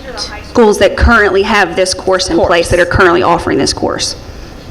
So no, I don't So think for this the is high all. schools that are not, what are they offering? Is it something different? So this is actually a remedial course, often used for our seniors. So the schools that are not here do not currently have a need for that course. These are the ones that currently offer that course. Okay. Thank you. Yes, ma'am. Actually, I do have another question. Go ahead. When did we find out that they were not going to have the new the bridge math anymore from the state? Good question. I was wondering when this was coming. So this one was one because, of course, as many of you all know, we went through the mathematics textbook adoption throughout last year. This was the one remaining textbook that the state textbook committee had not been able to move on, had not been able to adopt. That did not transpire until the end of the summer. So the state moved forward and made the course materials available electronically because they knew they put all districts across the state behind the 8-ball, if you will, not allowing us to move forward with that adoption until the school year had technically already began. So my question to you all, has that had any impact on our students in this class that you can see that any of the teachers are saying? No, because what we actually have heard from teachers, they appreciated that in the interim, we made and pulled as many resources down from that virtual tool to make available for them in the curriculum map. So they had all of the resources they needed until we can get this book purchased. I think my question is for the students. Is that did that disadvantage the students not having that textbook? So did we print all these things down for the students then to take? Yes, ma'am. Is there a consumable? This one is not a consumable. This is a hardback book. Yeah, it's clear, but I didn't know if there was another piece of it. Gotcha. Will it have, I guess, things that could be printed a copy that supplement this? There are, when you go to the next slide, now what we are currently engaging in is the course instructors. There are 3 packages that we can purchase, so we're getting their input on, because I think that speaks to your question about what other resources come when you purchase. And so there are 3 different packages that we can purchase that come with a consumable, come with some other resources, and so that's where we're getting their input right now, those teachers who are actually teaching the course. Concern that I have is that I want to make sure, I think the board wants to make sure that there are no gaps. Yes, ma'am. For these students. And so it's the sooner we know that you need additional resources, if you need additional resources to ensure there are no gaps while we wait for this book, that would be great. Yes, ma'am. Yes, ma'am. Any other questions? Okay. Dr. Whitelaw. The next item, please.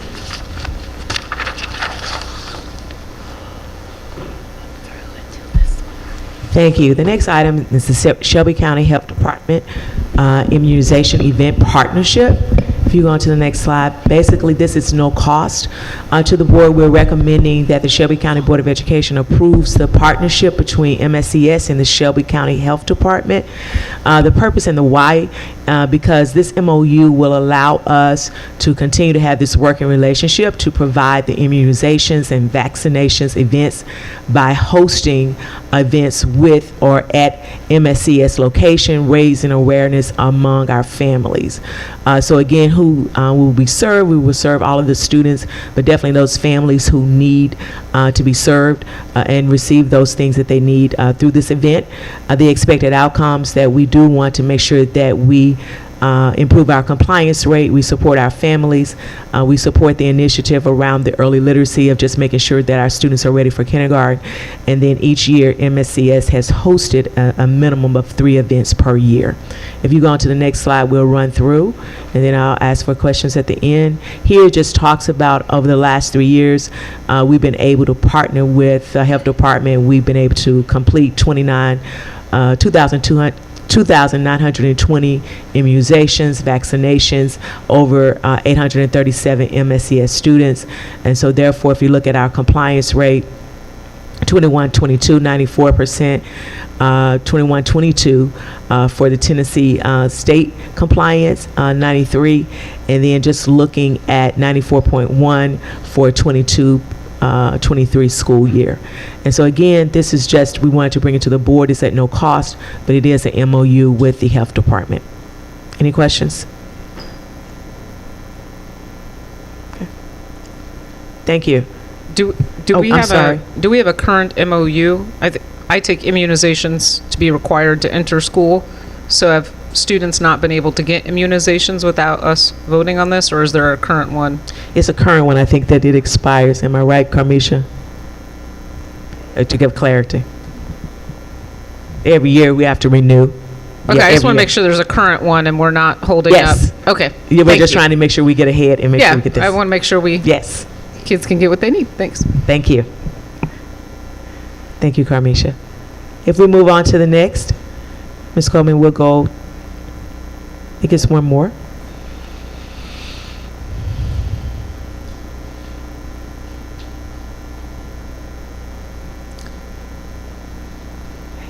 If I'm not mistaken, have you all completed this one? All right. If they'll go to school links.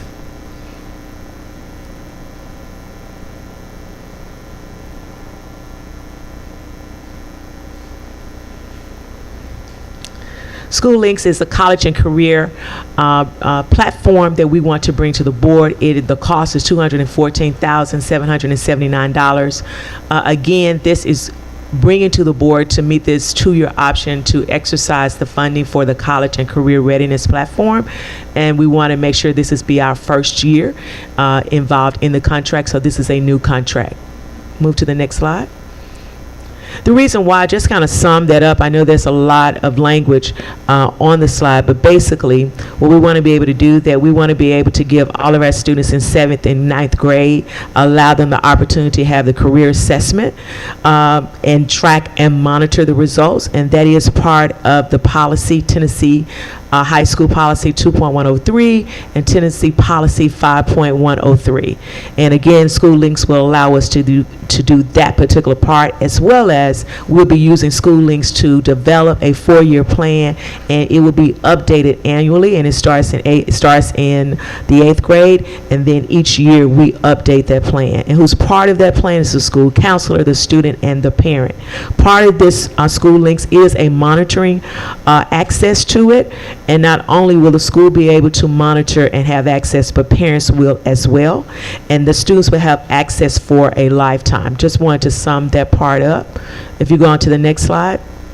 Again, it is a new contract. Students in grades 7 through 12 will be served, and it will be served through middle and high school students and getting them ready for college and career. Not only do we use it for the college part, but we also use it for career, and it will help us to help students develop pathways or see the interests of the different pathways that we have offered in our high schools. If you move on to the next. Just some of our key points. Again, this lifetime access for our parents.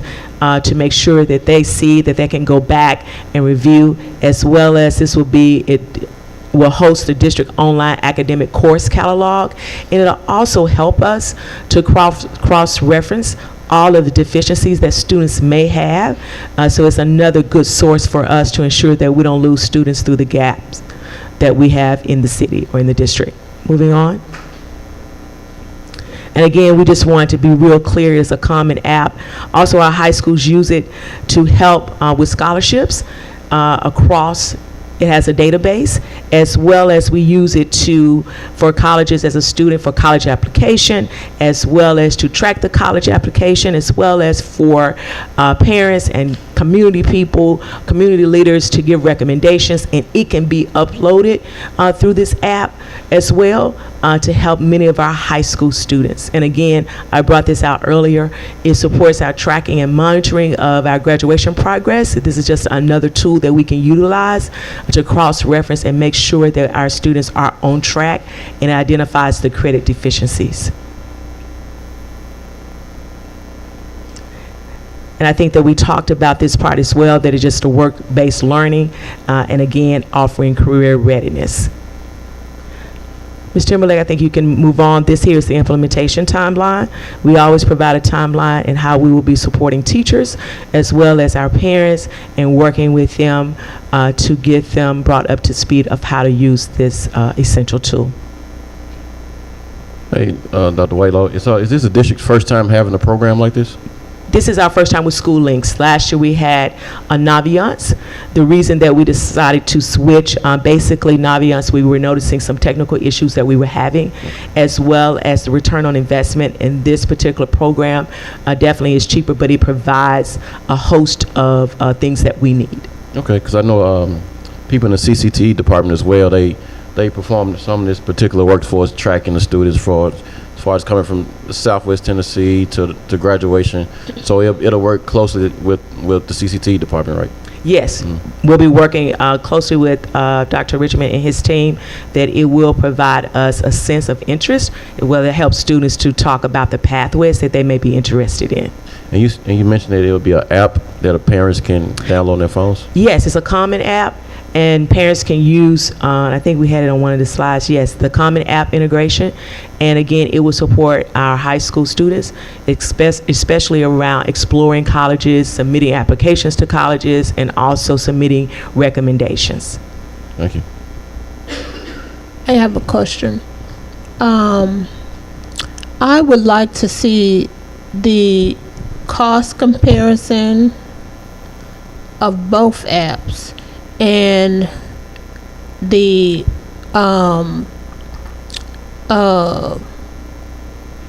cost comparison and the services, and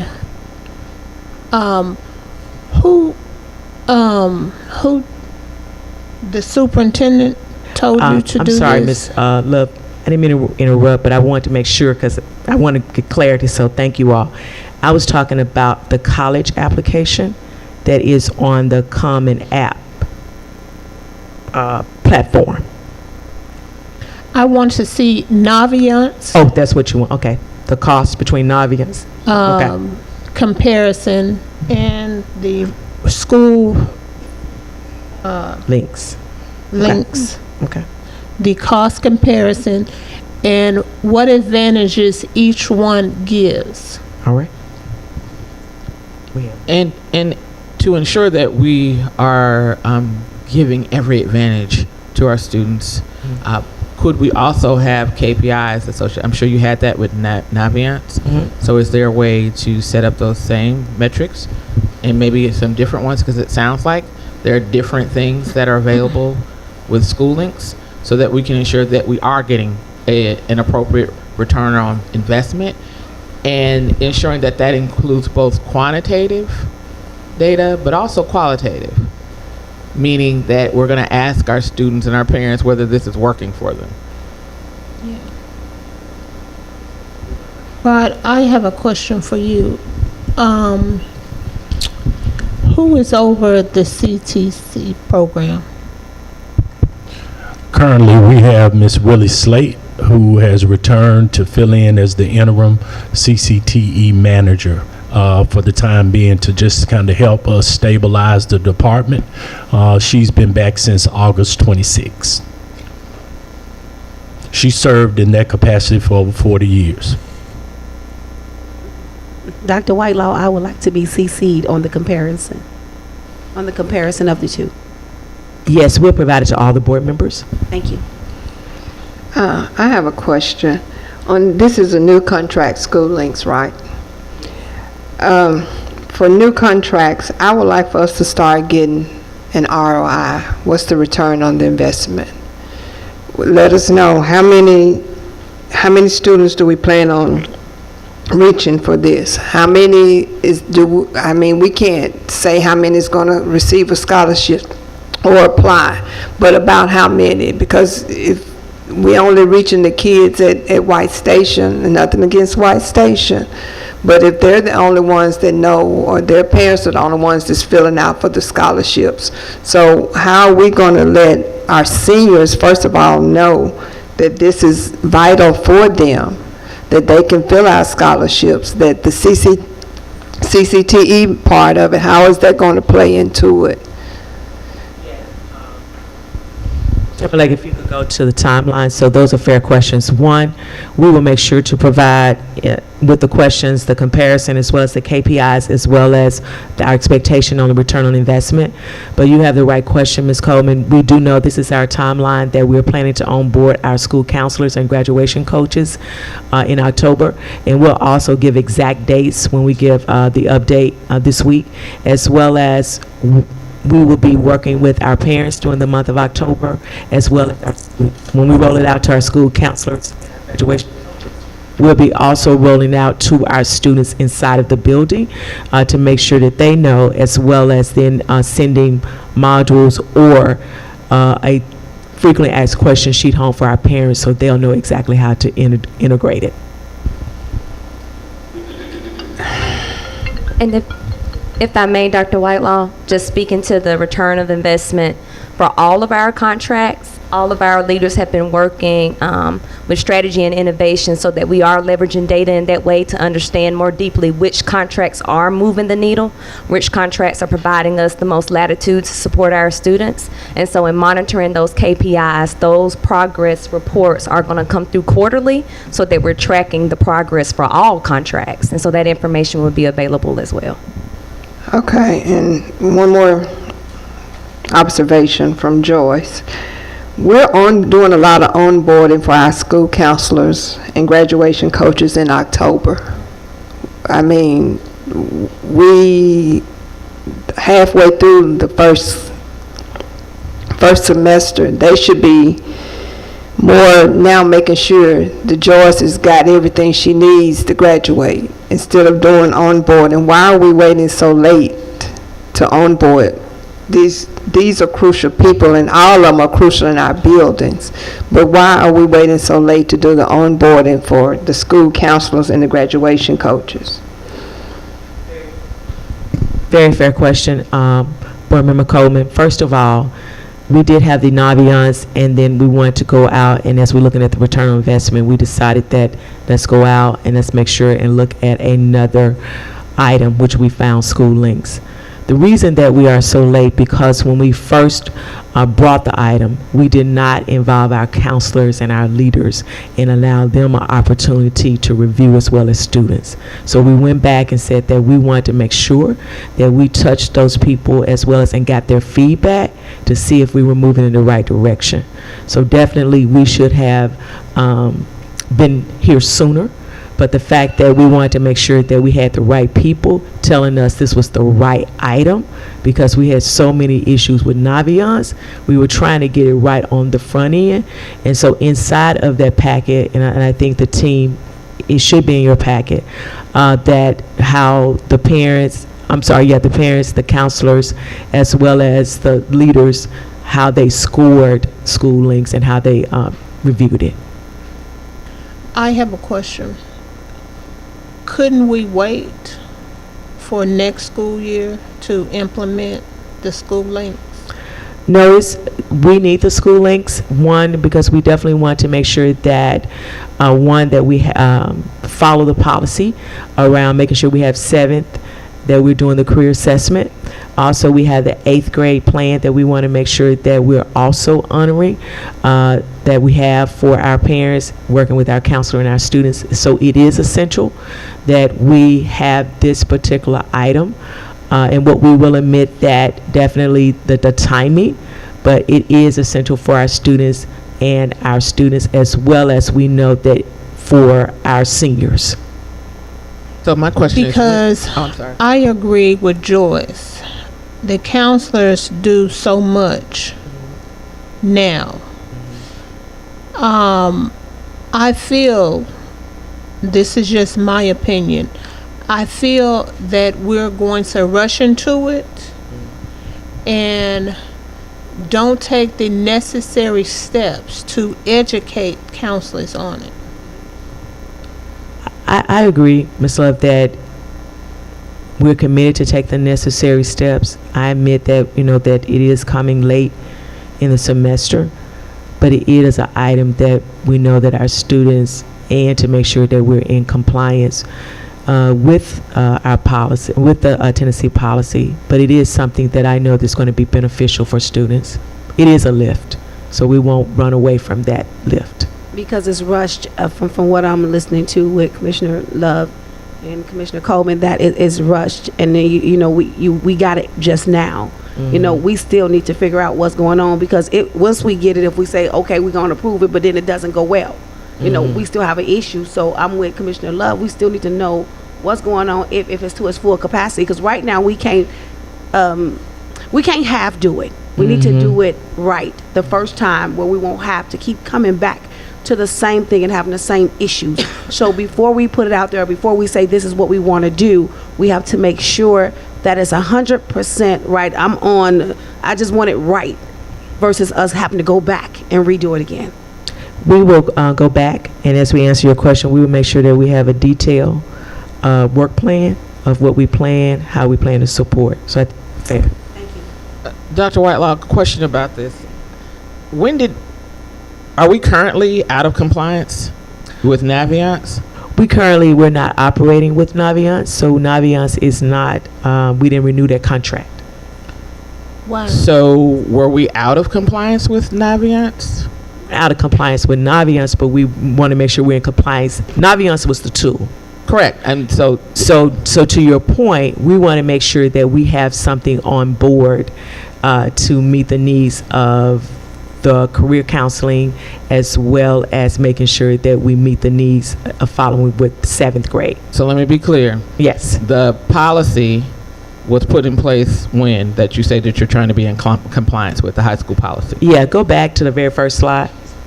2017. So my question is, did we just stop using it? Did we stop using? So okay. Did we stop using? We did not renew the contract, Ms. Murphy? No, my question was, if you'll finish answering my question. Yes, ma'am. Yeah. Here we go, right here. Policy. You can answer. Access to online college and career readiness platform in compliance with the Tennessee High School Policy 2.103 and the Tennessee Counseling Policy 5.103. No, I know the policies. Okay, I'm sorry. Okay, I'm sorry. So when did we know, when has this been in place for how long, this policy? Did anything change that caused us to shift anything? Dr. Searching, okay. 2017. So we were using Naviance to be in compliance with this policy? Yes. So we cut something off before we brought something in. Is that what happened? Yes, we did not, the contract ended and we did not renew the contract. We wanted to bring school links to you, but we did not have all of the necessary stakeholders and their input. So again, I'm gonna say it again. We cut Naviance off. That was in keeping us in compliance with this. Before we had school links. Yes. So we created that gap. Yes. Okay. So if school links is not something that is approved, we will be out of compliance. Well, really, we're out of compliance because Navient sunset on June 30th. You can say it, Ms. Turner. Come on, talk up. She was saying how long to get into compliance. That was her question. To get into compliance. So we are out of compliance. We do not have a tool, so right now we do not have a tool to implement these two compliance. Yeah. What are the students using today?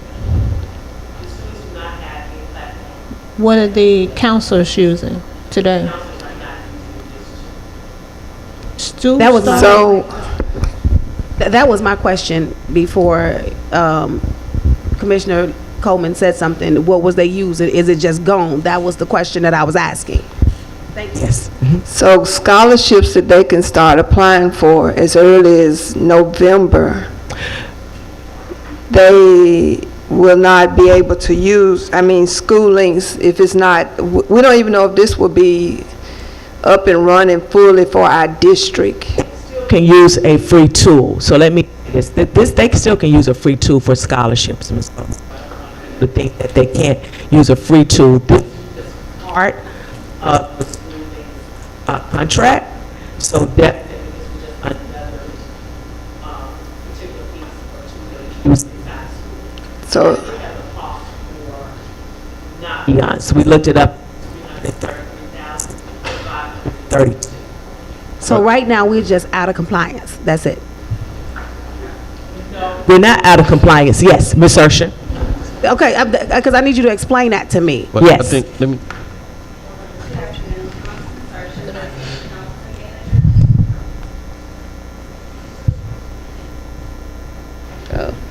Okay, good afternoon, board members. Constance Urshan, School Counseling Manager.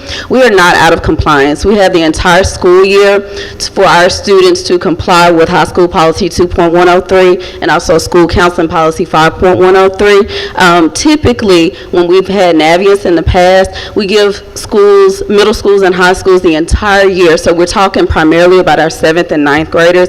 We give them the entire year, but we also have specific dates for task completion. So the school counseling managers, we monitor it and we push in at schools where their task completion rate is falling under the desired level. So to your point, we do have KPIs that we've used in the past, and we would certainly utilize those again around task completion for career assessments. We also utilize task completion for so for the career assessments, those are one of the main things that we monitor, as well as the 4-year plan development. Noted. Thank you for clarity. Absolutely, absolutely. and I think Dr. Whitelaw, originally you stated that it was some technical difficulties with the application itself. Yes, for Naviance, yes. And so that led into your decision, along with getting the other stakeholders in working with school links. Yes. Within the contract, will maintenance is built into the contract as well? Yes, we'll be working to make sure, as well as I know that they are aligned with Power School. Yes, they are, and they also met with our IT department, and we vetted and kind of worked through some of those things, so we're very optimistic that we won't have those same issues. Okay. And the price comparison as well, but we'll make sure we put that in writing, so that we'll have that in writing to you. The maintenance cost, if it's built into the contract, and the option to renew. Okay. Yeah, thank you. Dr. Whitelaw. Yes. You said the only reason you were switching services because there is a glitch in the system? No, there are several reasons. One, technical issues that we were having. Power School always has glitches. But I wanted to make sure also that we had, talking to our counselors, talking to definitely our leaders, that was second consideration. And then the third, the cost of Naviance compared to School Links. And we'll put that cost comparison. Give me that data, one sheeter. Okay. Of the cost, principals, and school counselors' complaints and the district complaints.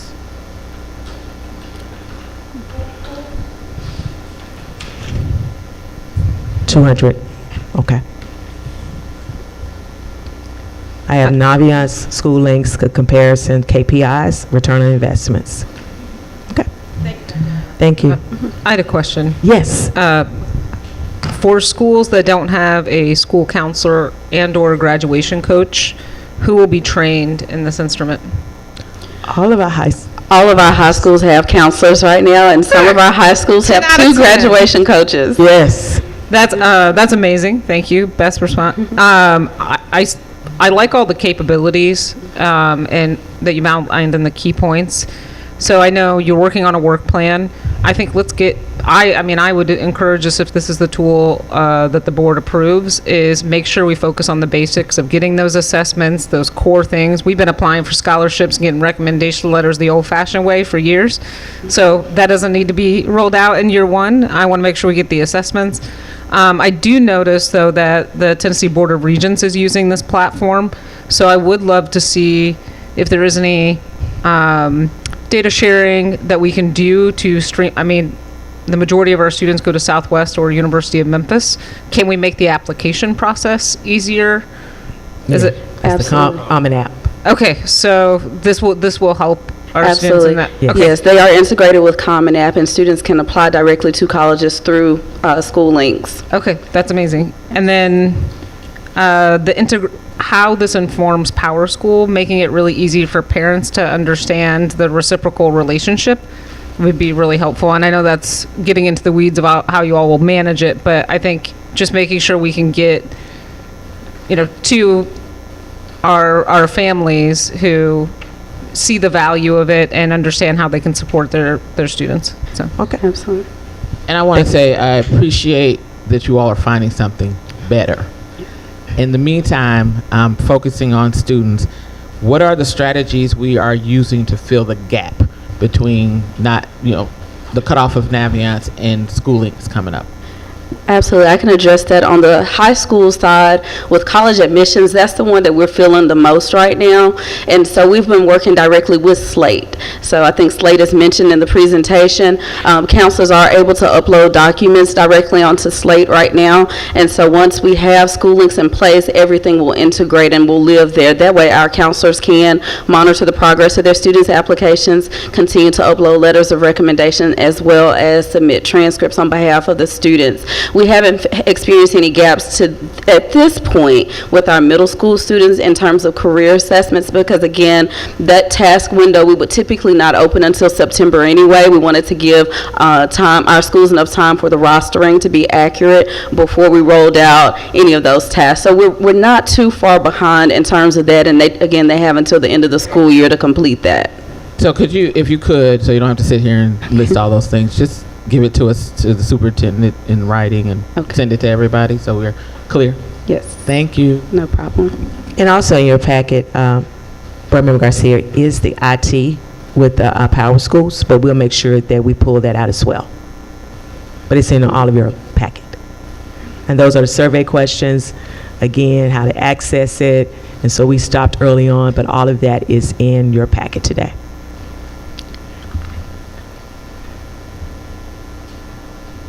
Thank you. The next item. Oh, any other questions, Ms. Coleman? Okay. Thank you.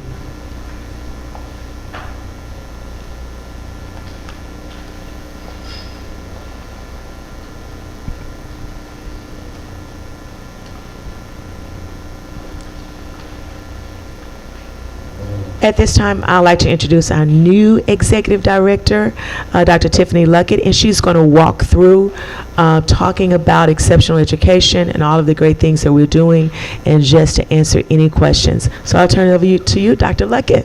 Thank you, Dr. Whitelaw. Good evening, board members, Dr. Fagans, senior leaders, listening audience, and colleagues.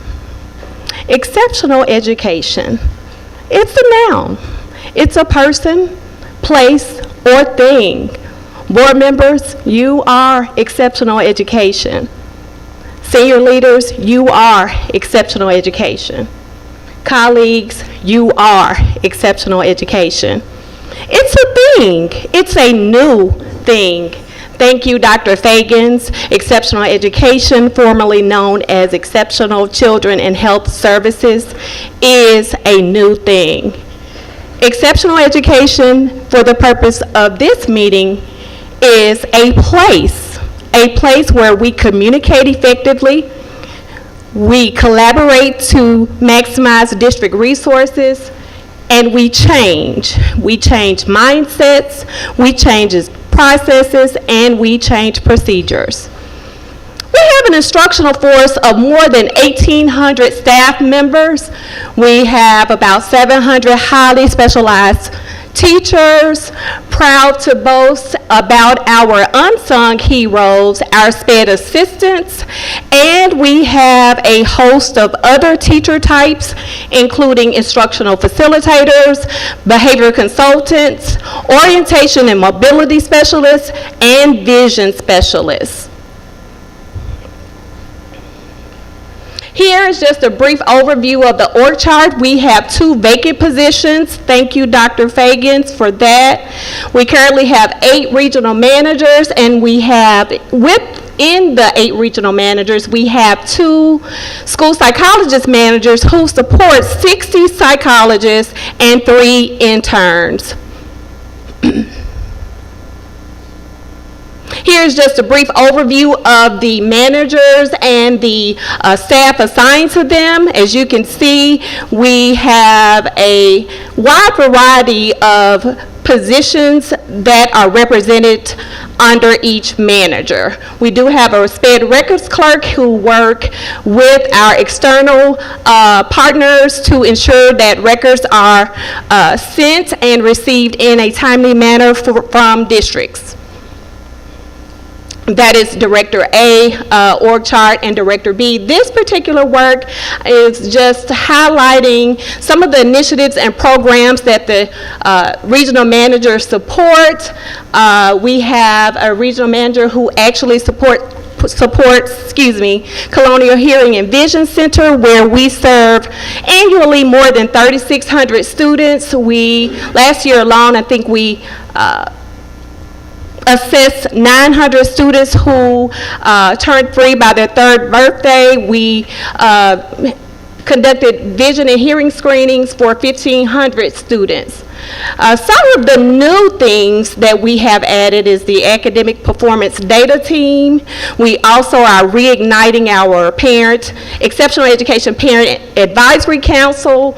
We are launching this year our exceptional education student advisory council, and I can't help but boast about our award-winning project search programs. We have a great partnership, long-lasting partnership with Le Bonheur Methodist North, Peabody Memphis, Nike, and of course, University of Memphis. We have a continuum of services starting with students who are served in the general education program, students who receive inclusion and pull-out, and students who receive services in a more restrictive setting in our self-contained classrooms. And I'd like to highlight our behavior programs. Those are our specialty programs designed for students who have problematic behaviors and require therapeutic support. Here's just a list of some of the other pieces of work. So you see the work is big, it's broad, it's exciting, it's rewarding, and it's challenging.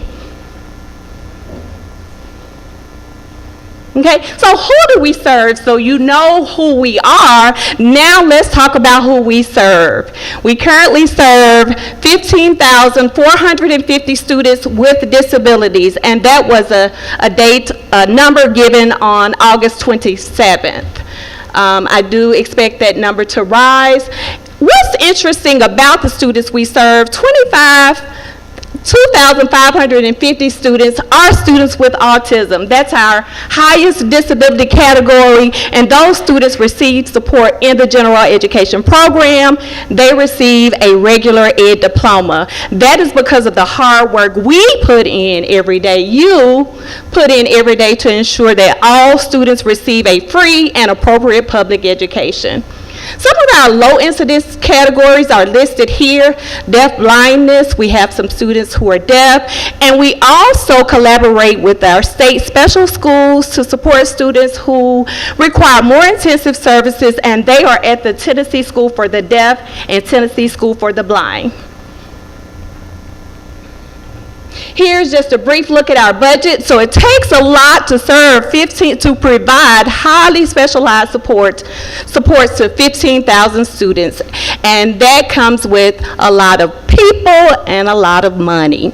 And so here is just a brief view of funds we receive from our federal government, $29,000. We received $543,000 from IDEA preschool, and our maintenance effort amount is $91 million.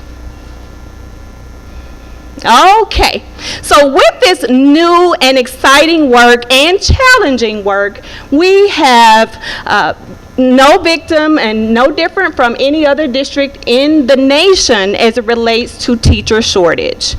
And with that, we have made some very difficult but needed decisions to ensure that all students receive services. Here you see the list of vacancies. The vacancies that are not covered are actually either split, combined, or we have certified subs in those programs. As we prepare for budget checkout, we anticipate additional opportunities to close the gap and minimize the number of vacancies we have. Next slide. Okay. So one of the difficult decisions we made this year was to deploy our SPED advisors. Our SPED advisors had an opportunity to select the class and location for which they wanted to provide this support. In addition to that, thank you to Dr. Fagans and the finance team, we awarded or will award a stipend of $10,000 to each SPED advisors, $5,000 each semester to perform the role of serving in the classroom, and with the remaining time during the day, they will support the central office. With that deployment, we are serving about 360 additional students. Comp Ed services. Comp Ed services is an important area of focus for me. It's something new. It's something that Dr. Fagans actually mentioned in my one-on-one with her. And what I did immediately was to create a flow chart. I've already met with principals who have been impacted by students receiving missed services. I've also met with more than 800 staff members and shared the process for providing Comp Ed services this school year. In addition to that, I have appointed 2 regional managers to drive that work, to oversee that work. We meet bi-weekly to ensure that all students receive services. If services are missed, we have a plan to provide those services in a timely manner. One option we have now are our Saturday clinic options. This is available for students who are eligible, meaning IEP teams have met and determined that missed services are needed, and we will provide them. We actually have part-time staff members who will support the Saturday clinics. In addition to missed service options, we have our double service option where we could tag some time on at the end of a session, after and before school, Summer Learning Academy, and our extended school year option where we will provide transportation. Next slide. State administrative complaints. So when you're serving more than 15,000 students with disabilities, there will be some issues.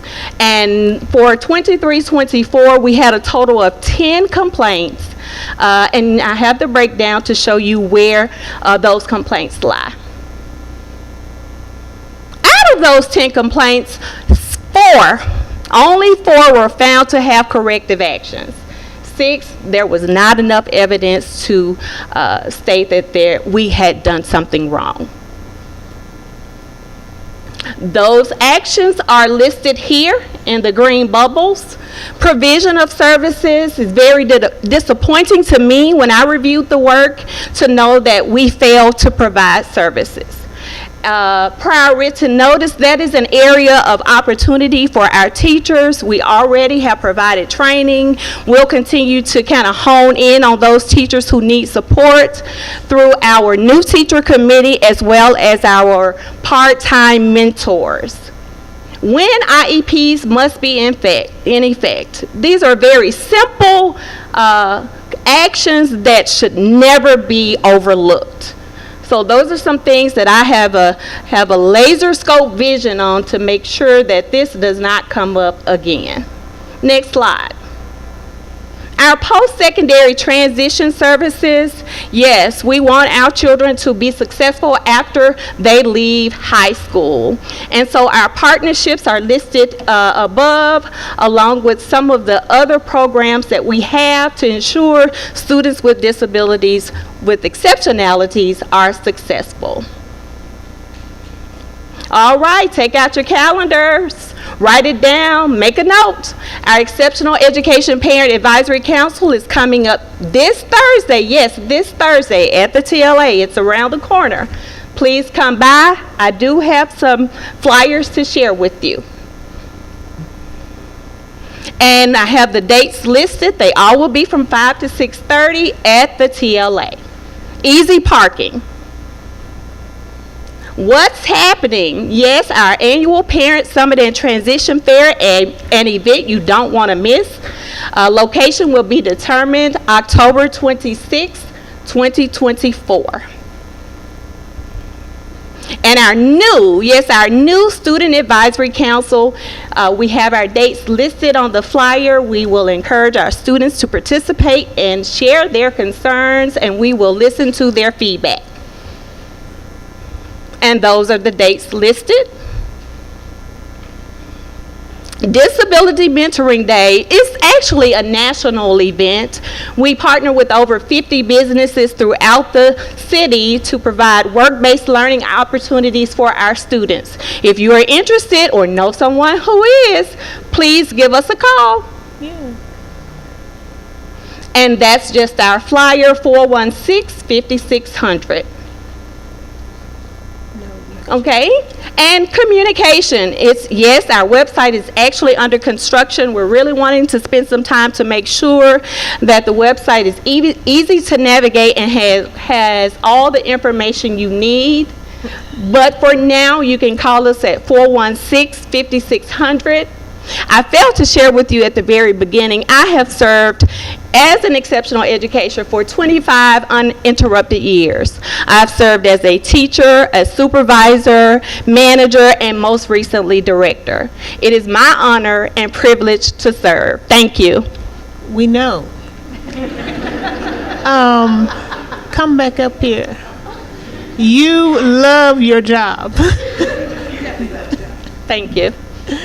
But I have a couple of questions. Where is dyslexia included in here? Dyslexia actually falls under curriculum and instruction. Dr. Maples and I collaborate all of the time, but it is not a disability category recognized by IDEA.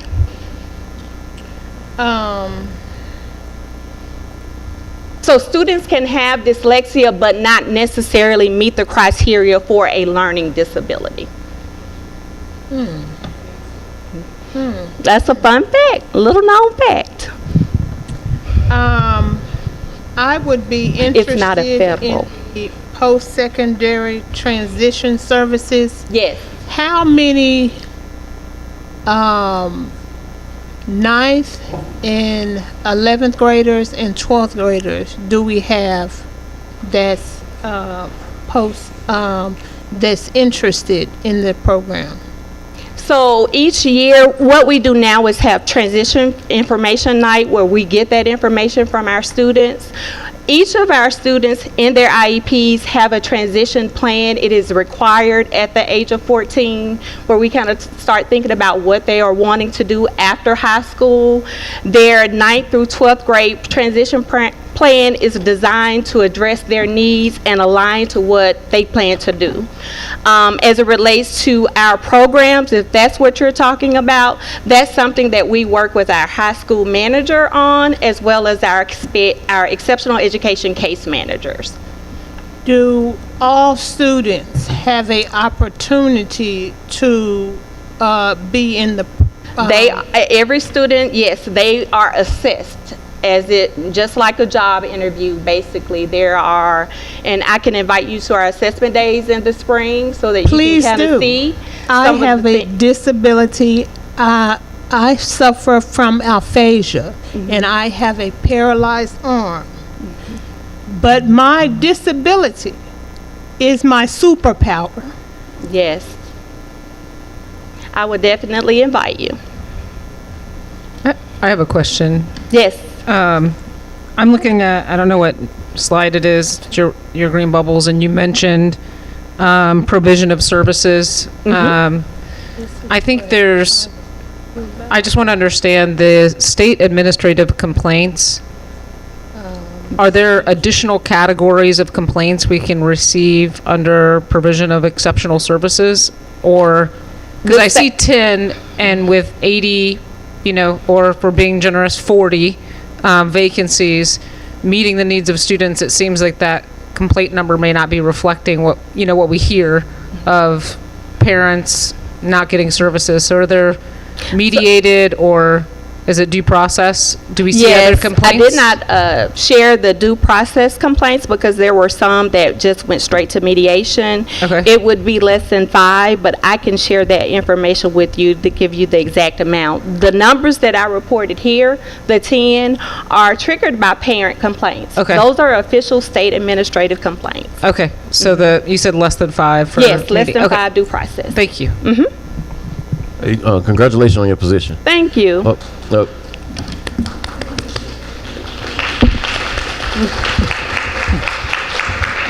That's just real simple. What are some immediate concerns that you feel you need to address within your division? Immediate concerns would be our vacancies, our teacher shortage, making sure that our teachers have the supports they need, the resources they need in order to provide individualized supports. Oh, and I moved it from me. Yes.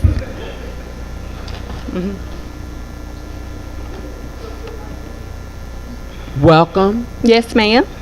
And congratulations. Thank you. And this is a great report. Thank you. I had a question about the state administrative complaints as well. Help me to understand the process. Is there a process locally and then it goes to state, or can they bypass local and go straight to state? They can go straight to the state, and many of those they went straight to the state. And do we have a process locally? And yes, ma'am, I have a regional manager who is responsible for that work. We immediately, we have 10 days to respond to the complaint. Okay. So we get notification from the state that Ms. McKinney has provided a complaint. Sometimes we have been successful at resolving the complaint and the parents close one. We actually did that this week, where she basically rescinded her complaint. So we are kind of successful in addressing some of those early on if we know about them. Right. Sometimes we are blindsided. Okay. No, I completely understand that. But given the amount of students that you have and the number of state complaints and the fact that only, 4 were actually seen as legitimate? Yes, ma'am. You're doing some excellent work. Yes, so ma'am. I just wanted to let you know that. Thank you. Thank you. I have one quick question for you. Okay. Congratulations. Thank first. you. The exceptional education vacancies, the deployed advisors, they're in classrooms teaching, correct? Yes, ma'am. Okay. If they have to sit in on a IEP or sit in on a meeting, what happens? What's the process? We have our managers who are supporting, our instructional facilitators who are supporting, and I have actually accepted some. Okay. Thank you. I just want to make sure that the children that are needing the meetings, they're being served. Absolutely. Plus the children that are in the classrooms. I was with you a couple of days ago, and Yes, I saw ma'am. how you were with the children at Shrine, and Yes, I thank ma'am. you so much. Thank you, Board Member Coleman. Thank you all, and I'll see you at our Parent Summit and other events. Yes, ma'am. Because she touched on that, is that being considered as working 2 jobs, as far as them being in the classroom and being SPED advisors? So we met one-on-one with each advisor, And we gave them the option that we explained very clearly that they could choose one or the other or both. And that was explained to them. 100% of them chose to do both. So when would they find time to meet with? So what with we've them? shared with them is for the late schools, they can work the first hour. For the early schools, they work that last hour, but they still have an 8 to 5 normal workday. No further questions. Yes, ma'am. Thank you. Board Member Murphy, can I expound on it a little bit? Because it's a really good question. We don't So want to hear. it's called, what's called non-concurrent pay. So with the advisors taking on a role to do, go back into the classroom, they're still being paid their normal salary for being advisors. So their job is 8 to 5. They'll go into schools and take say a 7:15 to 2:15 school. So they're also getting incentive pay to do this as well. So it's looked at as being an extra or two different jobs, if you will. So they getting double pay? I mean, they're getting incentive pay. As long as they get double pay now. They're getting incentive pay for taking on a role. So I did want to speak to that. Thank you so much. I appreciate it. Noted. What percentage? I want to go to my. What percentage of the parents that are hesitant to follow the IEPs and to schedule meetings with you? I'm not sure about hesitant. I think Director Gordon hit on earlier. Some of them have had. They received services as well while they were in school, and they are just hesitant about, starting the process with their child or in denial. I don't know the percentage. Generally, when we meet with a parent, we share the outcome. We determine whether or not a child is eligible, and then the team can recommend whether or not the child needs SPED services. Students can be eligible for a disability and not necessarily need SPED services. That is all for now. Congratulations. Thank you. And you like your job. I love my job. Thank you.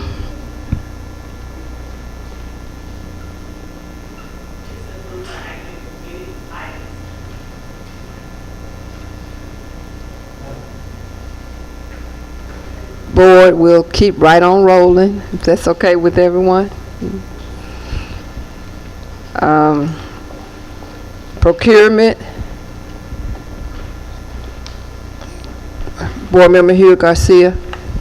Yeah, my agenda doesn't have a detailed list. I have only Pure Music, Cummings K8, and a procurement update.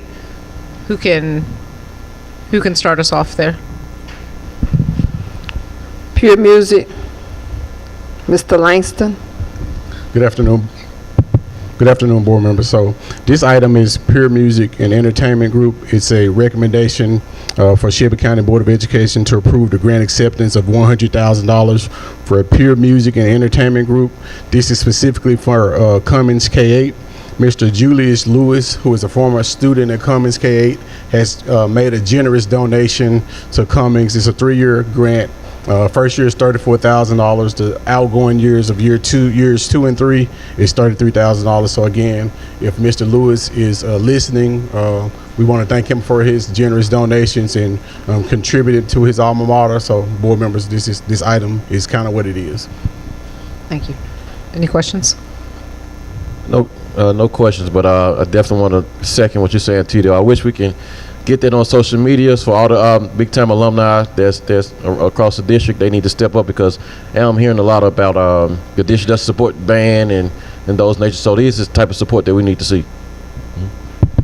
Mr. Porter, since I'm here, I heard you say the district. You said the district doesn't support the band. Correct me if I'm wrong, but yeah, that's all. I've heard talks about that. I think Mr. Porter, this is your first meeting. Last meeting, we actually just approved $7 million to support the band. So I wanted to just put that on the record. The board just approved $7 million to upgrade the equipment for all middle and high schools for the band. So we could talk a little bit more offline. I just wanted you to know that. I appreciate it. Thanks, sir.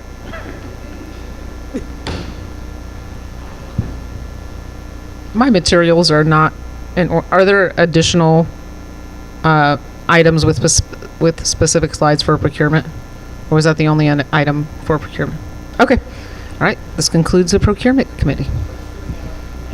What?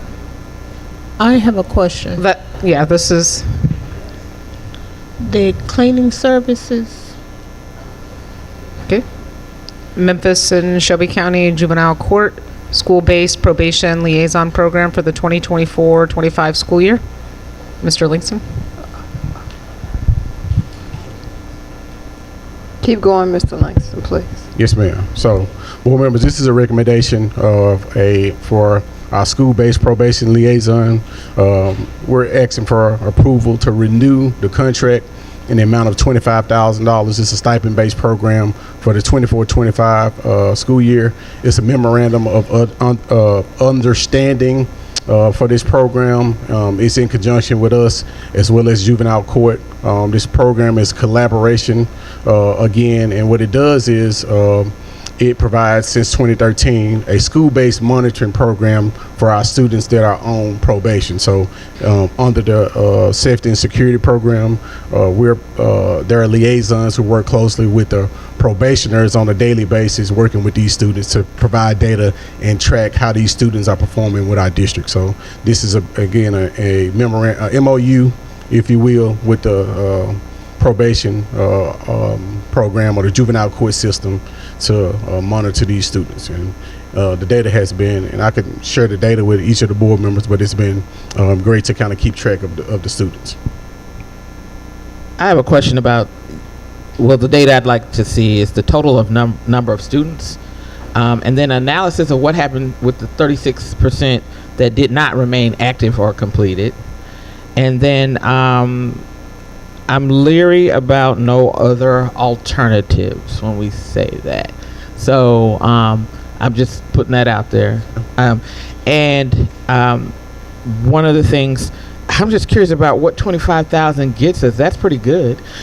So could you explain what that looks like, what the program looks like? Yes, ma'am. So again, so when we're working with our local partners, if you will, a lot of the times you'll see small dollar amounts because we're partnering. It has to be some money to move, and I'll get that data for you as well.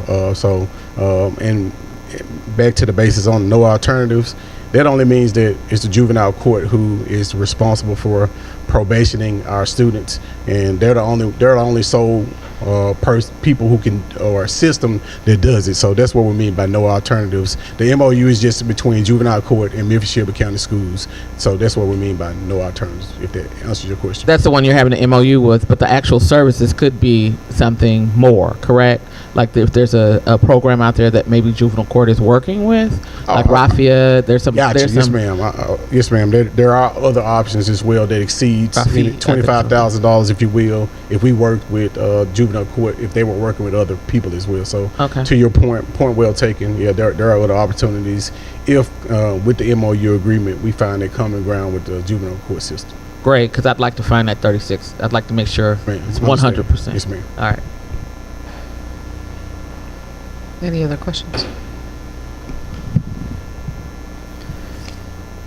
Next item is Memphis and Shelby County Juvenile Court, Youth Court 2024-25 school year. Chief Langston.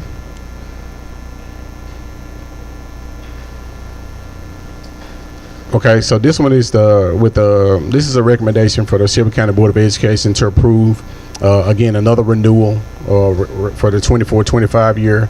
This is also an MOU with the Youth Court.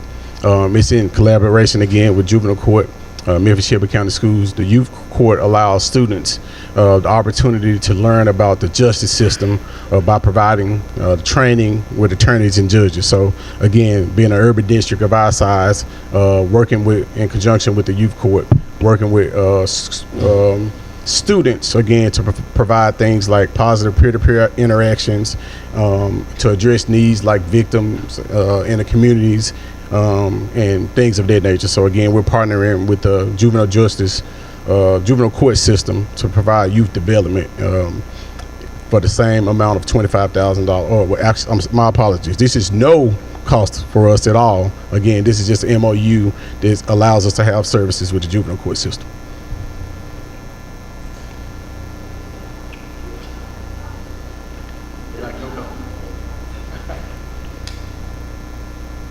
and again, about data with expected outcomes. I want to make sure that this is there's some touchy-feely programs that this feels good, but is it actually having an impact? And then how do we measure that impact? Okay.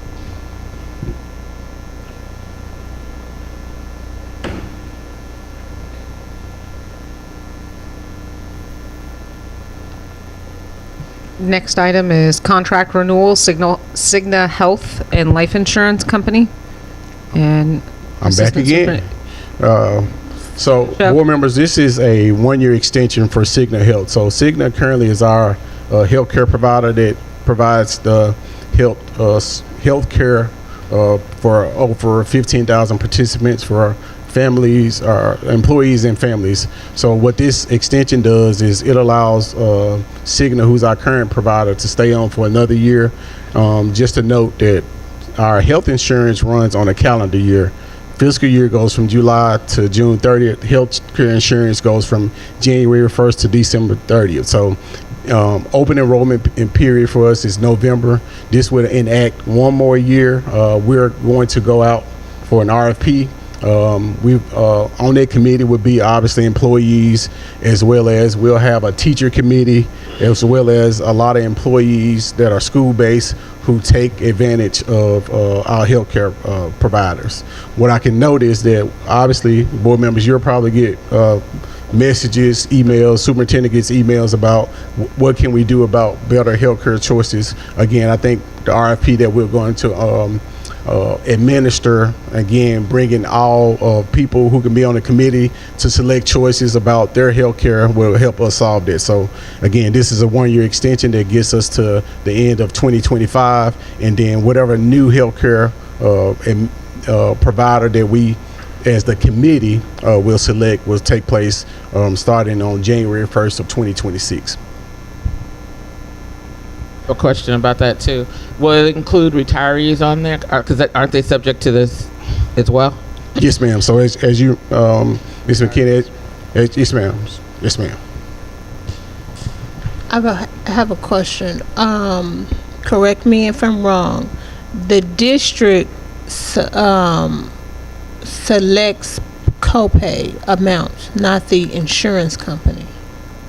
So we as a district, we work with the provider to do health rate plans. So yes, so the healthcare provider can't select anything that we don't agree to. So when as a part of the RFP committee, we'll establish rate plans that's affordable for the participants in the committee, and we'll be fully involved in it. So remember, we're self-insured. I thank you for this. Did we just complete a 10th year and this is a one-year extension, or is this a renewal, an optional renewal that's built into a minimum commitment? So this is a ask your question again, I'm sorry. So usually most contracts are like 10 years, option to renew, 2 additional years, 1 year at a time. Are we past what we've initially committed to in a contract? Like if we wanted to launch an RFP today, we could. Absolutely. I mean, okay. Most of our contracts, I would say 99% of them are year to year, even though as a board, you give the option to renew. That option to renew gives us, again, that option with most contracts. This is no different. This isn't in year 10. I think it was 2 years that was extended last year. This is, we'll do 1 year. So what we know is, again, we've heard there's a lot of opportunities to look at our healthcare. This is no different. So this is an opportunity. Yes, you could go out for RFP right now. It wouldn't be wise because it wouldn't be enough time. You would mess up your open enrollment period, and yes, okay. I'm very interested in health benefits, particularly as it relates to diabetes and obesity. So if there is a board member input, I'd love to be part of that. I do know that total compensation includes your benefits, and I have a great health insurance through my spouse, and that is a big reason why he stays where he's at. He loves where he works, but benefits are a big part of that. So I want to calculate that and make sure we're not eating up the compensation raises that we've invested for years here. It does say at the bottom 70% for medical coverage. Did that used to be 80%? So it used to be 67, 33. Okay. So now the district is actually paying more towards healthcare. I think 2 years ago we decided as the board decided We as a put $1 district million to pay, in, I think. that's correct, Yep. to pay more on the employer portion versus the employee. So that's what their 70-30 split, and it's also in the MOU in the PECA agreement that we agreed to with teachers to do the 70-30 split. And then final question, can we opt into the state health insurance? Great question. We've looked into that option with us being self-insured. It's actually one of the first things that I did in taking in this role. What I can tell you is that at that time that I looked into it, it actually wasn't beneficial for us in that instance to opt into the state. A lot of people obviously have reached out. So, but what I can tell you is we've been employing all options to do exactly what you said, because what I know is that we can pay teachers. We are the highest paying in the state, 58, 11, 28 right. starting off. Right. What we can do in addition to this is if you deduct less out of your paycheck, then that's more compensation. Yep, so we're looking at every avenue that we can. Well, I'm excited to explore the health insurance for our staff and families. Thank you. As a new board member who at one point took part in this, but I want to be clear about the contract, the health care contract. Is that a multi-year? Do we engage in, let's say we'll do 5 years with 1 year we have to renew every year, or what is it currently? What is it? What is the current contract, I guess? So the current contract is, this is the last year of it. It would be, it would have expired. So with any new contract and selecting the new vendor, the board has an option to do what it wants to do.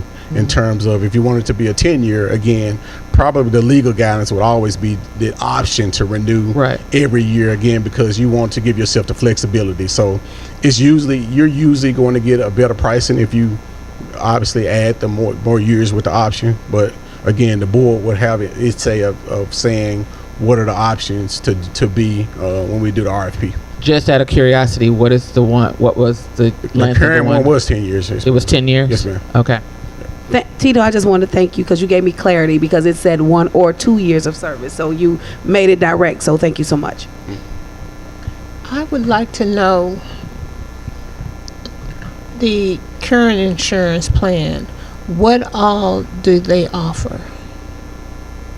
So the current insurance plan, it offers everything. So you have your health care, you have dental, you have the option to do dental, eye, you can do long-term disability, short-term disability. It's a gamut I know that. Oh, yes, ma'am. I'm sorry. Because I have Cigna. What all do they offer outside of the health care?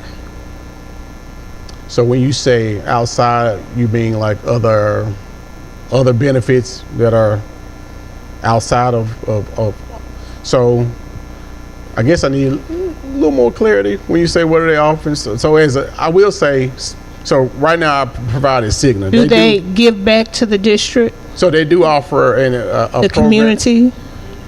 So Cigna currently does, yes. So they also give us a incentive fund that we can do, like when we have healthcare fairs and things of that nature that we can use instead of using the district budget. So those are opportunities, and again, and I'm not going to say who will win out and be the vendor. It's the same thing we'll ask of any vendor. So again, outside of your normal healthcare rates that you'll give us, we want you to contribute to the community, help us do incentive funds so we can educate the employees of how important it is if you got diabetes to be healthy and things of that nature. I would like to see that. Absolutely. Printed copy. Yes, ma'am. Going by Friday? Get time. Yes, ma'am. I know this is Southern Harris Classic Weekend. Yes, ma'am. I'm a proud graduate of Tennessee State University. The Tennessee State University. So by Wednesday.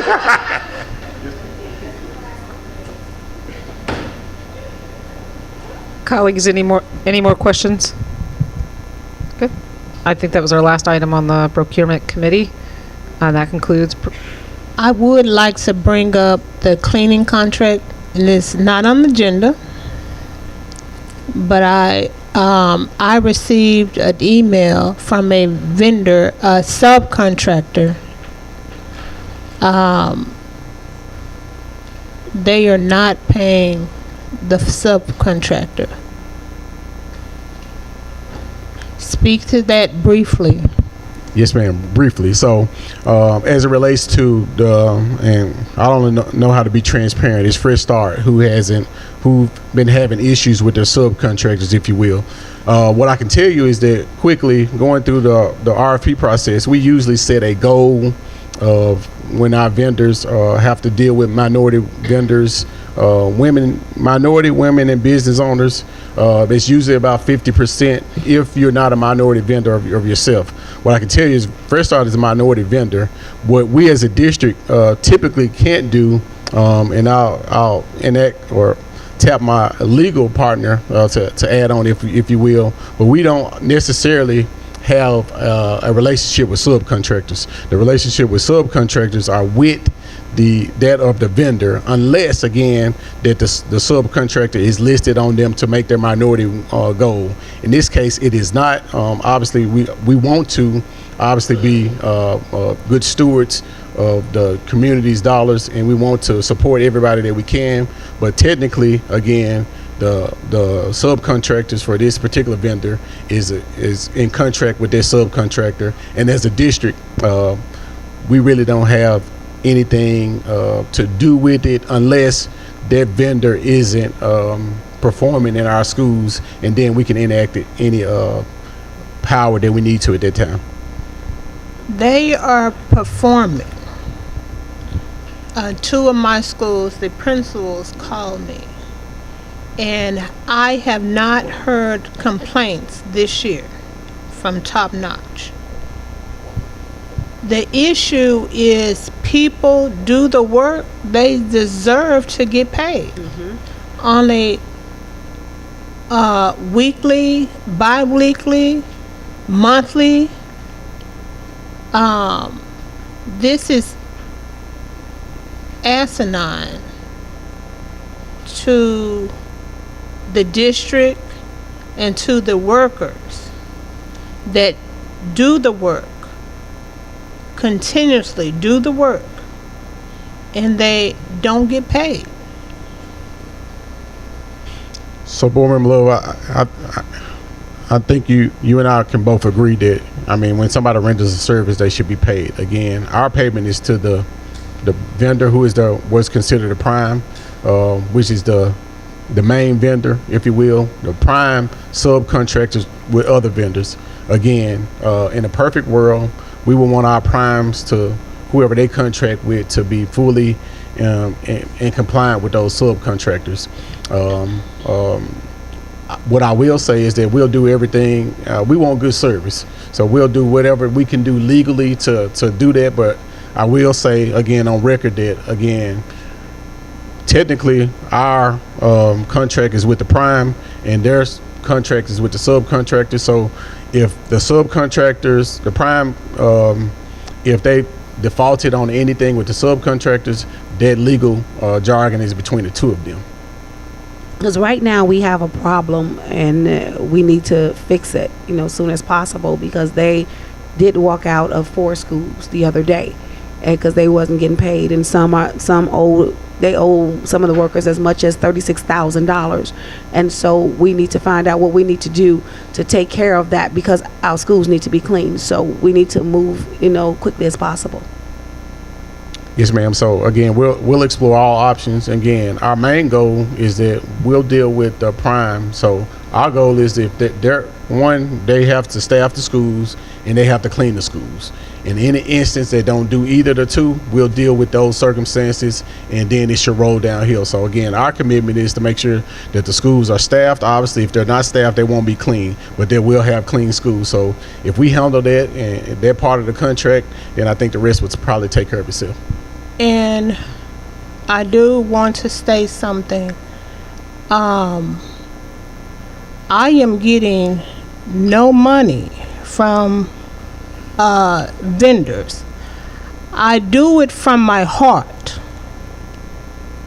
Avocation is my heart. I don't receive money from a vendor I advocate for. Just to make that clear.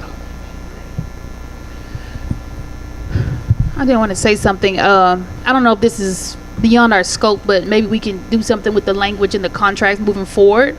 If they don't pay the subcontractors, they don't get paid. Just some type of, I don't know what could be done with that, but maybe we can look at that for future contracts. That's a fair assessment. Again, we'll work with our legal partners to, again, if we choose to renew any contracts, that we can possibly enact that as well. So that's actually a pretty good idea.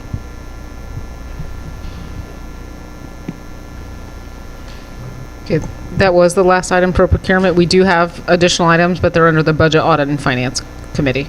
So, Community Outreach and Engagement Committee.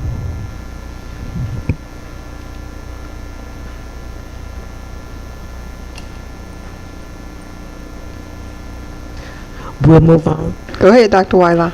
I think we have displaced children and uniform policy. Oh, take it over. Oh, I'm not taking all. Ms. Coleman looked at me. I'm so sorry, Miss Love. I was going to wait. I was in a hurry. You're doing the displaced children? No, ma'am. I was going to have Aaron. So I was rushing too fast. I apologize.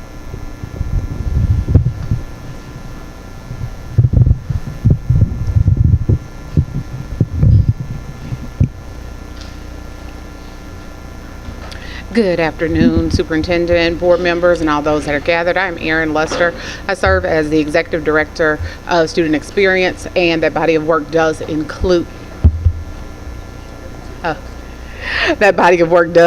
special populations. There was a request to include information about uniforms. That information will be coming through Dr. Tankson and also Dr. Rosalind Stevenson. So at this time, we just want to highlight some information related to students experiencing homelessness or houselessness. As Superintendent would say, the organizational chart was provided in the PowerPoint deck for your review, but we will go into the composition of the team at this time. So our special populations team is comprised of 4 very hard-working team members who are really dedicated to this work and ensuring that families who are experiencing homelessness or houselessness, those who have unaccompanied minors, and also families who are migrants to our community, and those who are currently in foster care, are duly supported by our district, and that our students have access to a free and appropriate public education.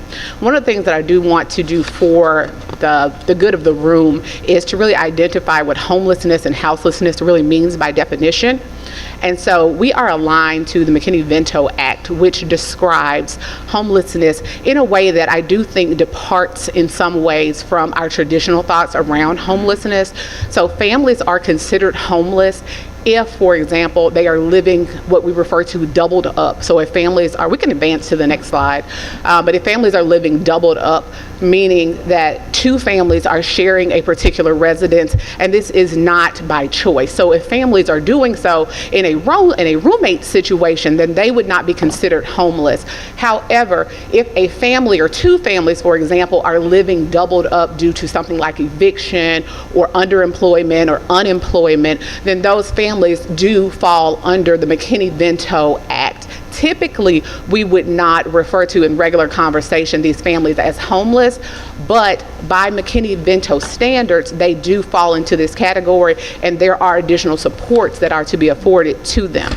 In addition, children who are considered unaccompanied also fall into this category. Children or youth who are unaccompanied may have experienced individual traumas in their families. The children could be in a situation where they are no longer allowed to live in the home with their families. This could be due to any number of reasons, and they may, and many times, be taken in by non-relative folks who will serve as their custodial guardian, those who will serve as caregivers to them, And sometimes this is a temporary arrangement, and at other times this extends for a longer period of time. The McKinney-Vento Act also calls out families who are, again, migrants.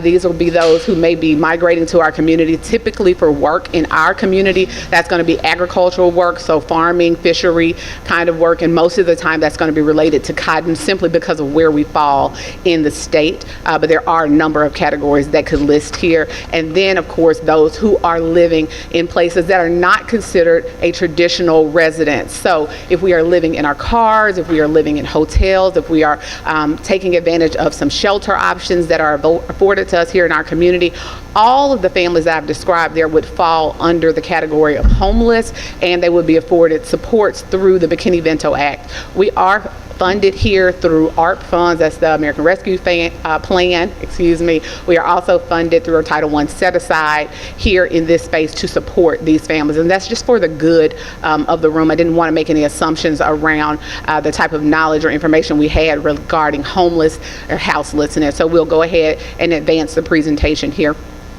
At this time. So again, I told you 4 very dedicated, hard-working team members are working with our schools to identify families who are experiencing homelessness. For here, this slide, you are provided with a multi-year look at how many families have been identified over time. And so you can see here where we have a substantial increase in the number of families who are experiencing homelessness in our community. There are a number of factors, the economy being one of them, that leads families into a state of homelessness based on, again, McKinney-Vento. At the current school year, as of last Friday, we are providing weekly updates. As of last Friday, 695 families have been identified as experiencing homelessness. And so they are identified, through our schools, our family engagement specialists, but most often through our special populations team. Having been made aware through our homeless referral process coming from our schools, families also come here to the Board of Education to let us know that they are needing additional supports. They can do that by phone, as well as coming physically to the Board of Education to let us know. When families disclose this information to us, of course it is sensitive and private, but it is very important that families trust us with this information so that we can coordinate to ensure that they have the supports that would be needed to make sure that the children can come to school regularly and that our children can have a positive learning experience while they are in school with us.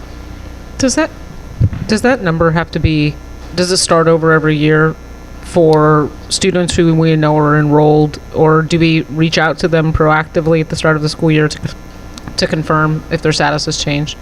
So yes and no. Okay. So yes, we will reach out to the families, and so for our school leaders, there is an indicator in Power School that lets the school leader know that this family has experienced homelessness, and so there's an indicator there for them, so that lets us know that they have received additional supports or that they may be in need of those supports. But annually, families would basically be recertified or re-identified as experiencing homelessness. Of course, the desire is that families move out of homelessness, and that this would be a temporary status for them. But in many cases, the indicator is still there. Our team follows up with those families individually to determine what that status is or the current status is. And so what you see on the screen here regarding the 695, these are 695 new experiences reflective of the current school year. Okay, thank you. Yes. I have a question. Yes, ma'am. Piggybacking off what Amber said, that number is low. Yes. Because I see people evicted every day. Yes, ma'am. And rent is going up, and groceries are going up, and MLGW is robbing us. What changed? So there are a number of factors here coming into play. So again, this 695 is reflective of new experiences. So these are families that have been referred to us in the current school year. The families that experienced homelessness last school year, they're still over 2,000, based on the numbers here, still over 2,000 of those families that we still have to, as a team, go back, identify, follow up with those families, do a needs assessment with those families. And those children are, of course, in school at this time. And so our school teams, as well as the special populations teams, are working very hard to ensure that we are following up with the families, ensure that children are in school, attending school regularly, and that we have the supports that we need. Yes, ma'am. So the process is they have to come back and resubmit the application? No, ma'am, not necessarily. So if a family, for example, was identified as experiencing homelessness during the 23-24 school year, there's an indicator once they have been certified during the school year that will be added to their Power School screen for us. That indicator will not go away until we know that that family is no longer experiencing homelessness. How many are there currently? I will get that number for you. Cross-check that with the number homeless children identified. Yes, ma'am. We will get that information back to you. And I do have one other question. Last week or the week before, I received 3 phone calls about a homeless family. They go to school in Fraser. Their parents work in Fraser, and they are staying at the Travelodge Hotel. We don't give out gas vouchers or bus cards to the parents. Okay, so one, I want to thank you for elevating that to the team when you became aware of it, because you did, and I would also challenge, of course, all board members to make that information available to us so that we can act on it quickly. So thank you, Ms. Love, for doing that. If they are staying, for example, at the Travelodge or at any hotel or any place that is not their previous residence, then we are able to provide them with certain support. So depending on where they are living at the time, that would dictate the type of supports that are provided. So for example, with the Travelodge, the family has the right, based on McKinney-Vento, to continue to attend school at the school of origin. In this case, it's a school in Fraser. So what we can do to support them, one, we can work with that family. If they have access to a car, we can work with them to supplement some of their transportation expense or to reimburse some of their transportation expense.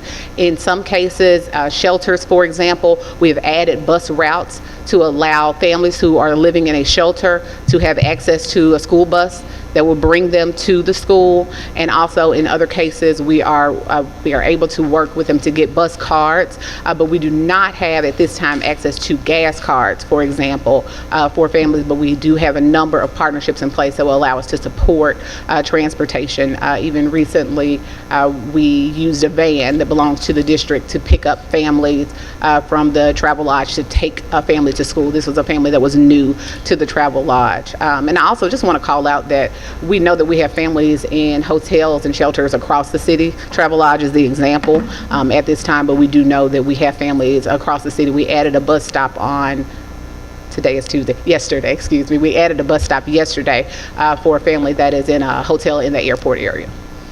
I am very concerned with the homelessness.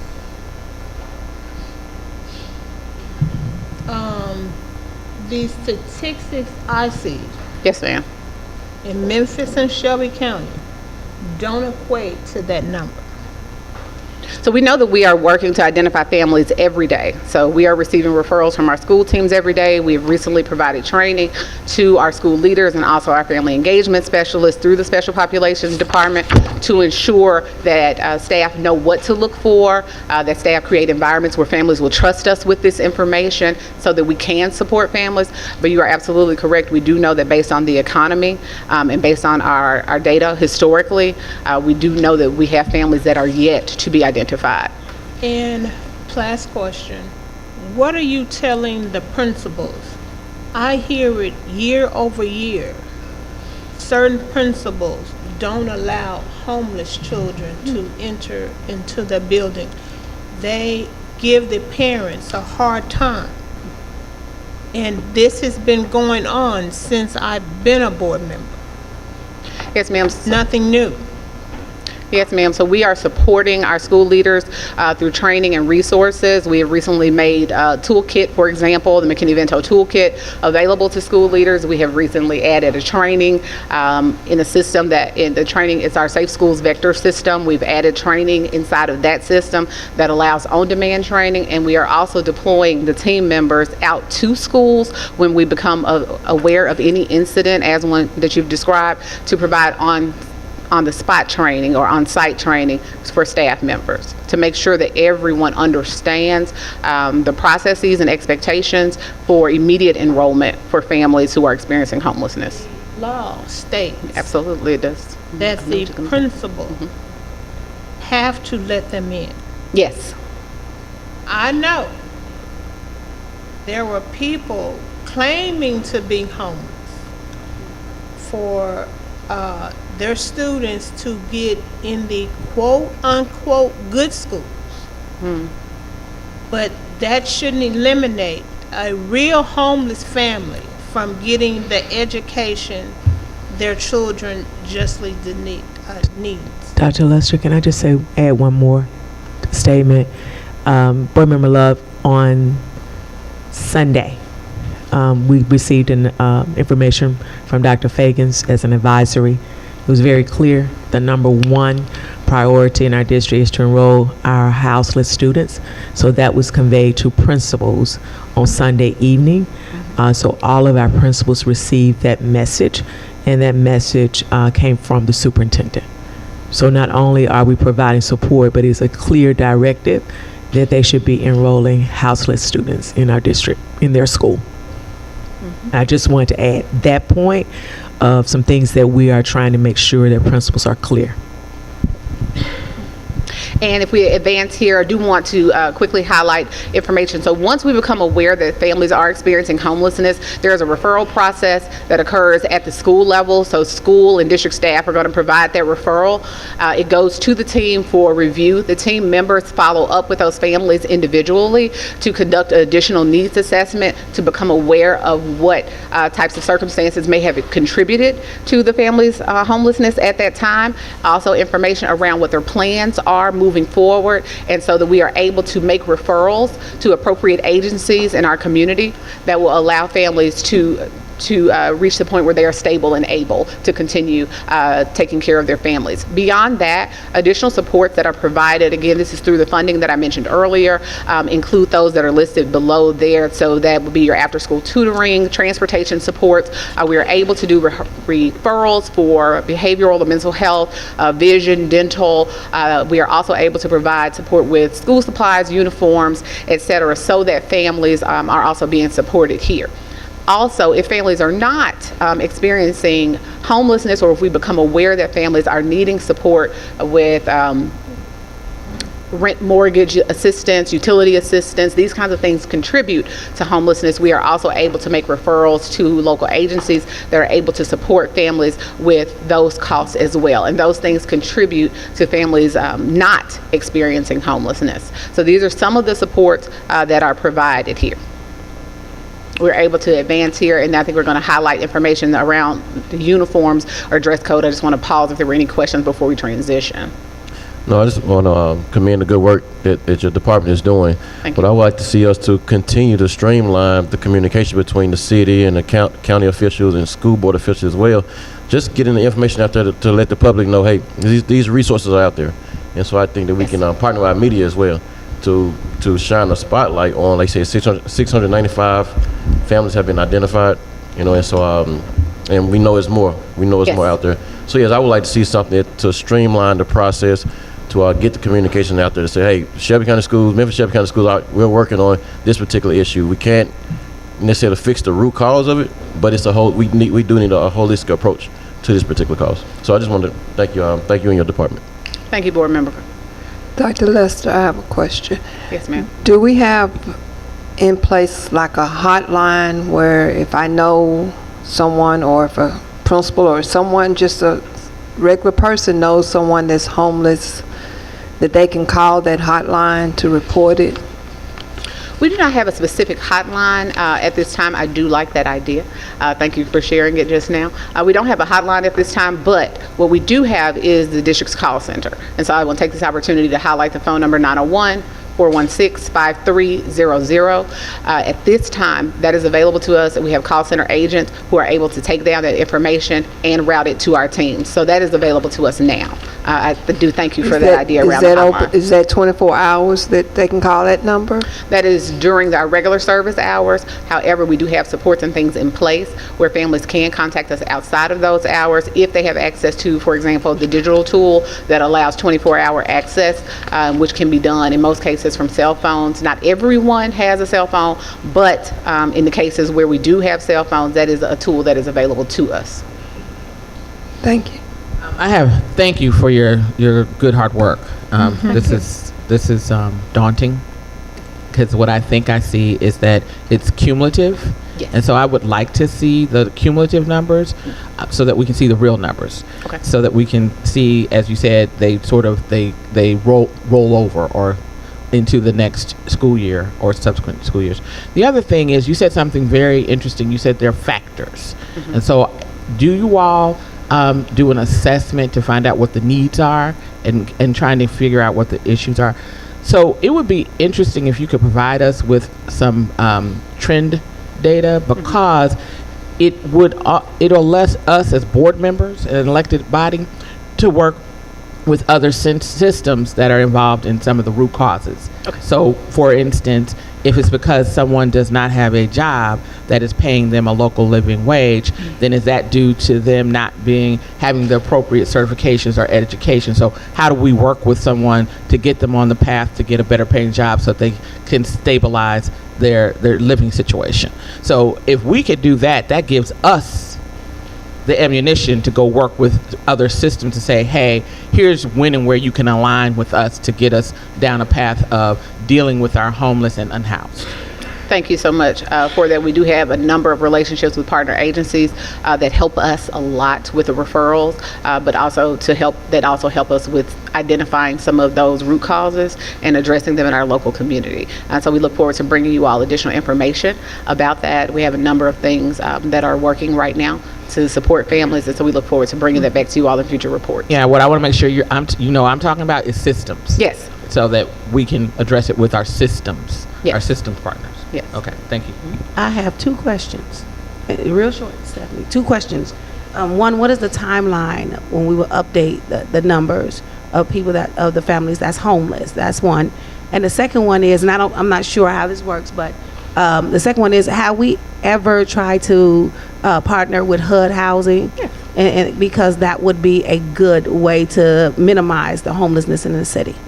Yes, absolutely. We have a strong relationship with HUD and the Community Alliance for Homelessness.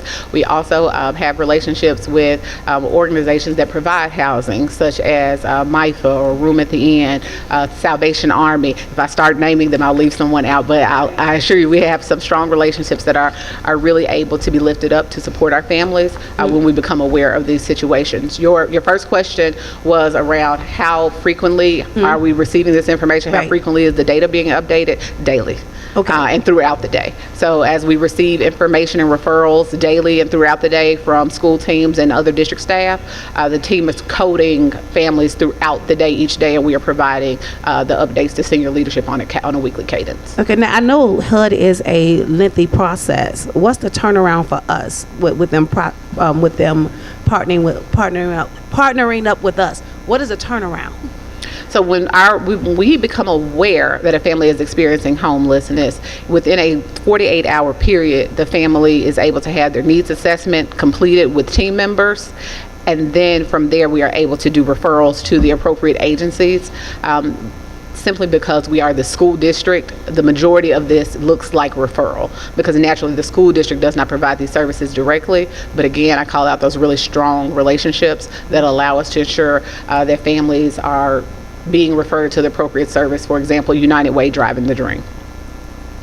Thank you. Yes, sir. And I do want to share a story. Ms. Meeks can share a story about a student in her school who was homeless, Tupac Yeah, Mosley. Mosley. and he recently graduated from college. He did?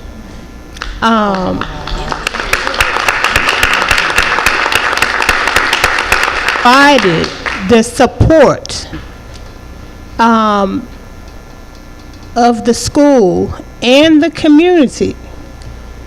Homeless is not your final destination. Absolutely. And thank you for that, Ms. Love. At this time, we'll move into addressing some questions, I believe, from the last time. May I ask you one more quick question? I'm sorry. I apologize. I think Board Member McKinley hit on it. The city and the county, do they contribute when we reach out, or do we reach out to them, and do they contribute anything to help our students or our families? So yes, they are a part of our referral process, and both the city and the county have agencies and programs that we are able to leverage to support our initiatives, and so we are able to lean into them to get access to supports for families, both the city and the county government. Can you give us a number of how many, we don't need the names, just how many they have actually helped us with of our students? Yes, Thank I can you. get that referral information to you. Thank you. I think what you're actually asking for might be the referral information and outcome. Okay, I just wanted to be clear. All right, and so I think now I'm going to transition to follow up on some of that information regarding uniforms and student dress code. I think the majority of your questions were around uniforms, and so if I am able, I am inviting Dr. Tankston or Dr. Stevenson. Yes, ma'am. Dr. Stevenson can come up, but I can go ahead and get it started. Good evening, board members, again. Policy 6021 speaks to, Policy 6021 speaks to why we have uniforms in our schools, and then it also speaks to if a school wants to, let's say, discontinue the uniform and go to just regular clothes, they can adopt that too. So the policy speaks to that. So this slide that you're looking at basically speaks to the schools that their students don't wear uniforms. So if I look at percentages, our elementaries have 8% of the schools on this list. Our K-8 schools have 40% not wearing uniforms. Our middle schools only have 19% of students not wearing uniforms, and our high schools have 41% of students not wearing uniforms. If you move to the next slide. This particular slide kind of speaks to, again, what that is. The bottoms, skirts, walking shorts, the various colors that schools can choose, but they have that. The school-based committees decided those colors long ago. I think the policy got revised in 2013, but again, the schools get to choose the colors that they want to implement at their schools. Next slide, please. This particular slide speaks to if I want to modify, if we wear uniforms currently and we wanting to say, no, we don't want uniforms. Well, what do we need to do? So I can't see that, so I'm going to jump over to my screen here.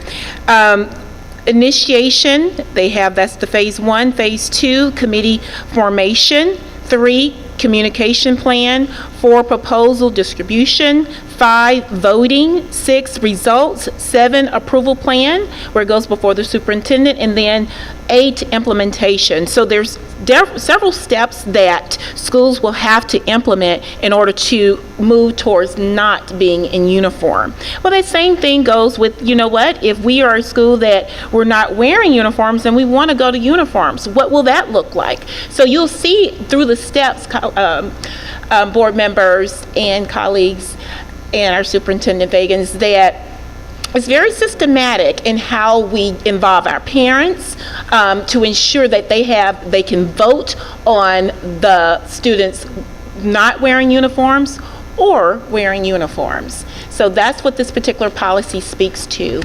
Next slide, please. So then, our family engagement, I know there was several questions at our last meeting, our last work session that spoke to, you know, where can we go and get uniforms? The department that really houses this and really supports this, our family engagement department by the leader of our director, Rosalind Stevenson. And parents can reach out to that department. They can fill out a request. The family engagement team can either take it to the schools or the parents can pick it up at the Board of Education. Thus far, since July the 27th, we have distributed 3,450 uniforms.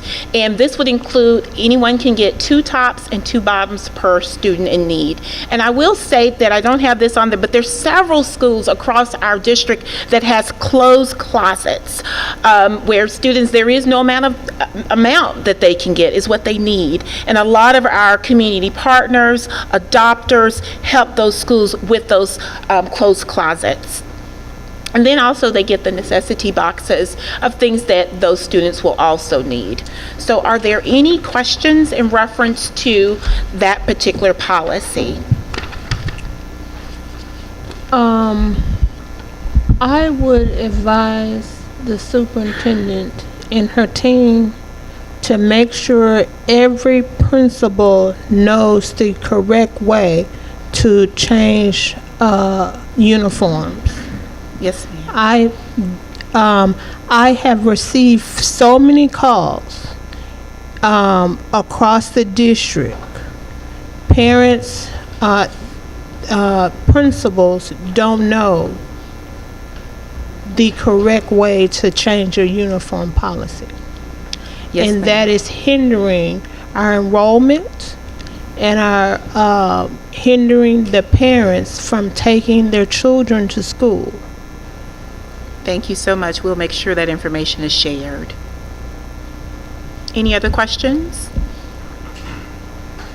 I am witnessing now some students that don't want to go to school because they're being made fun of because of the no uniform policy that they have at those schools. And like we're dealing with the homelessness and we're dealing with the people that's struggling right now and they can't afford to give them Nikes or a name brand clothes. So we need to make this universal so that we won't have these issues. Yes, ma'am. Thank you. Thank you. Turn this over. Excuse me, Board Member Murphy. If you all would go back to the slide that lists the schools. I think Dr. Tankston said it best. If you look at this list, the policy was adopted in 2013. The reason the policy was adopted in 2013, if you look at most of those schools are legacy Shelby County schools. The Memphis City School Board had passed a policy for students to wear uniforms because, again, we knew that we had a highly mobile population. We also knew the importance of modifying and having a standard dress attire for the population of students that we served. Most of those schools, again, were legacy Shelby County, and they had that policy, and when we merged, we adopted the legacy Shelby County policy. So that's why you see where the majority of those schools that are on there are those legacy schools. Now, we've had a few of our schools who have since adopted it, but again, if you look at your white stations, you look at your centrals, those schools serve a certain demographic, or at the time when they modified their uniform policy, they were serving a certain demographic of students. So again, that's why you see that. We did send out information to principals because I know personally, as I started to see go out to schools, I saw where it had been modified, and I started to ask the question, why are you out of uniform? And I started to cite the policy because I knew we needed to be implementing the policy with fidelity so that we wouldn't have variations across the district and have some of these issues that we know start to emerge once students are out of uniform. So I wanted to just share that context with you. Noted. Thank you. Piggyback off of Rod Richmond, you have data to prove or disprove the number of students without a uniform policy. Their attendance increases or decreases?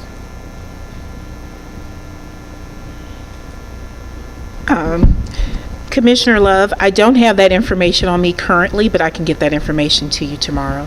Yeah, because in my district, Tresman High School discontinued uniform policy. And the neighboring school, they went to Tresman because they discontinued the uniform policy. The parents were accustomed, they didn't want their children to wear uniforms, and they switched their students to Tresman. Yes, ma'am. We'll look into that. I'll get that to you tomorrow. It is Southern Hatteras Classic weekend. Yes, ma'am. Get it to me Monday.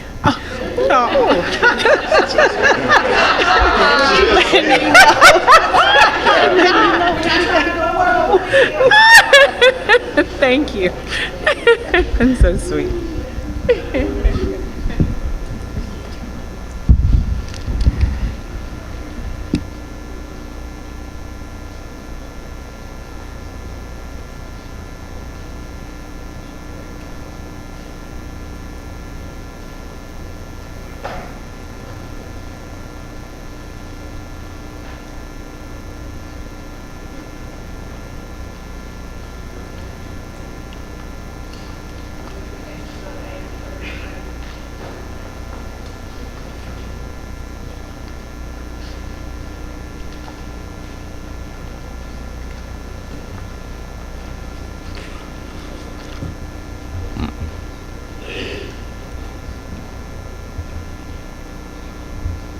Should be an updated one.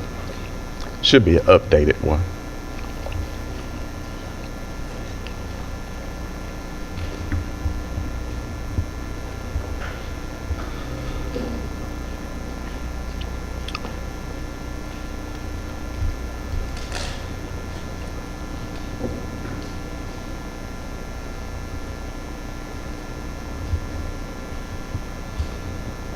While he's finding that, good evening to board members. Welcome to new board members. It was a pleasure to meet you all at orientation. We look forward to working with you, and to everybody in attendance.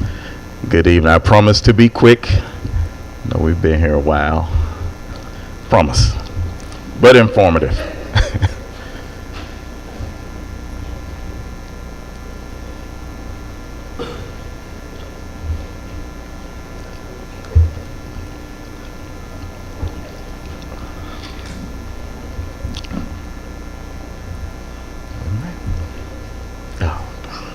Not me.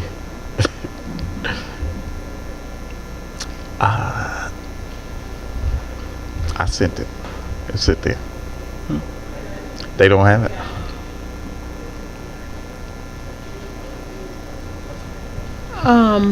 We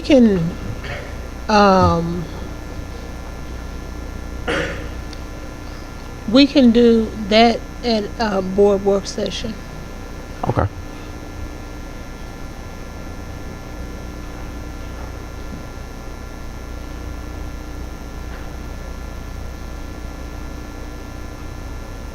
There we go. All right. Awesome. I am Jermaine Johnson, your Strategic Communications Director, and I'm just here to give you all a brief update on the Communications Department. So we want to be transparent. We are not a perfect department, but we are a very hard-working department.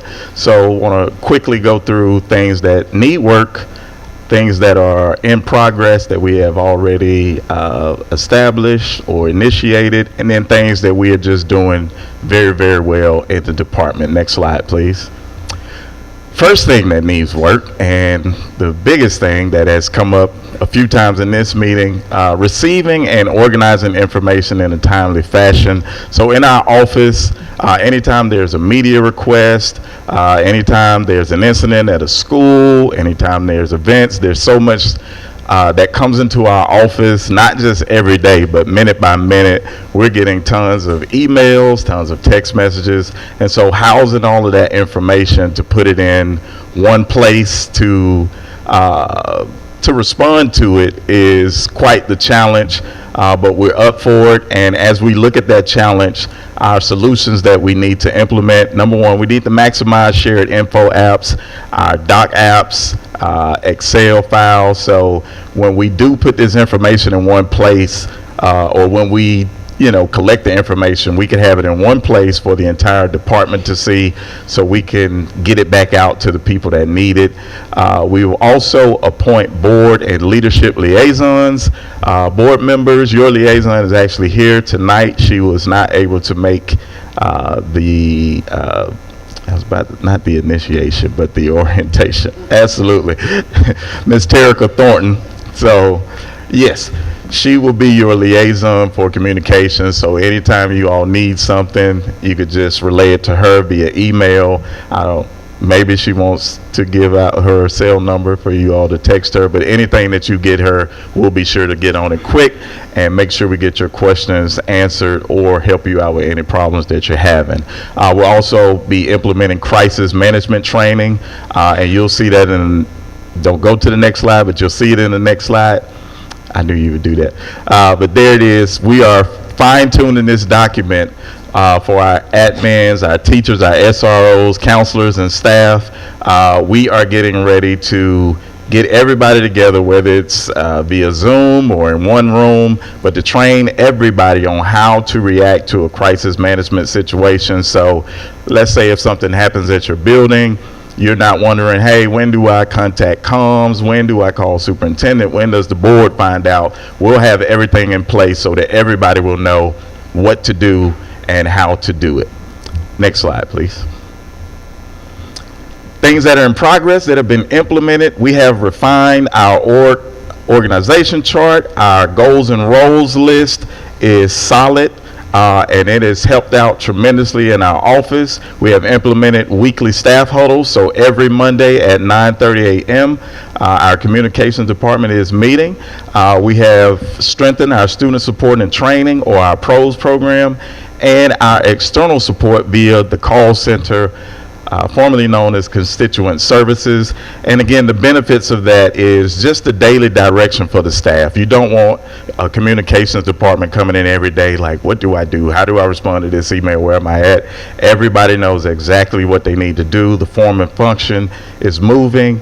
There is clarity for community stakeholders due to the information that they get out at the call center.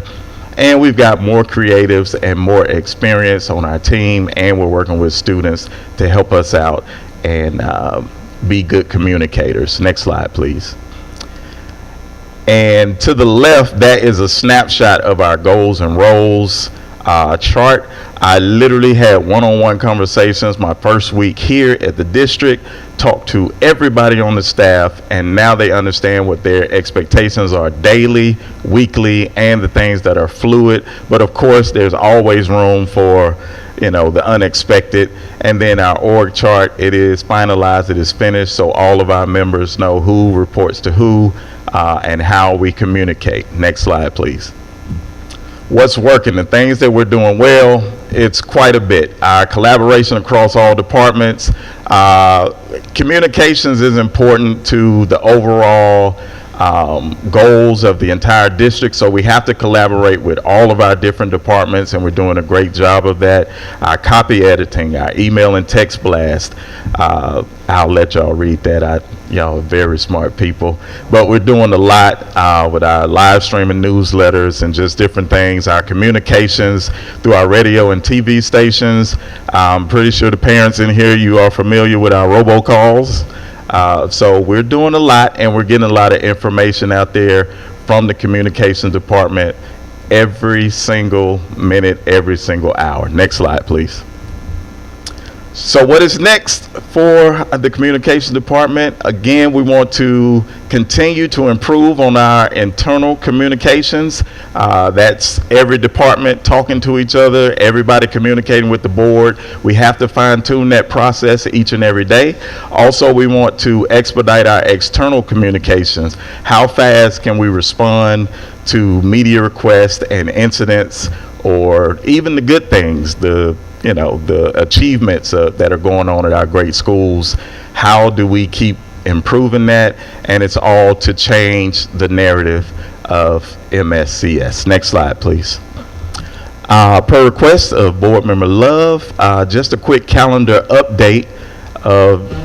So I looked at our master list, and there are over 600 school and community events from now until December. So I will personally be finishing up a master list for all of the board members. It'll have all the events listed with your district and with your name by it. And if anybody is curious or wants to keep up with the school calendar and events, you can take out your phone and just follow that QR code right there. It will lead you directly to the school calendar. No problem. Any questions?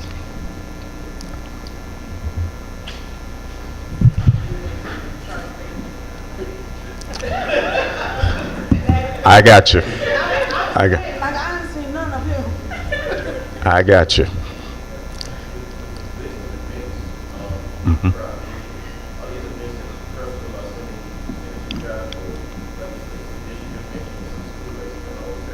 Absolutely. It is both, but the master list that I'm working from, most of it will be from what the principals and the vice principals send in, because they could do that electronically. The only thing about trying to keep up with that list is they're adding every day, so it keeps growing. It's at 597 right now, so I'm pretty sure it'll be up a little bit more. So I took out, the number went down because I took out what happened like last week or something. So they're adding all of that. But I will have a list for you all also of other events and then internal events. No problem. Yes, ma'am. Thank you first. No problem. I would have loved for you to talk to the board members while you were talking to district staff and the parents and the schools and the principals. We have events too. Sure. And we need the communications team to work with us. I can't do everything. We don't want you to. The district sponsors events. Sure. I would like to see them be notified as soon as they are set in stone. I have a life, but I also want to support the district Sure.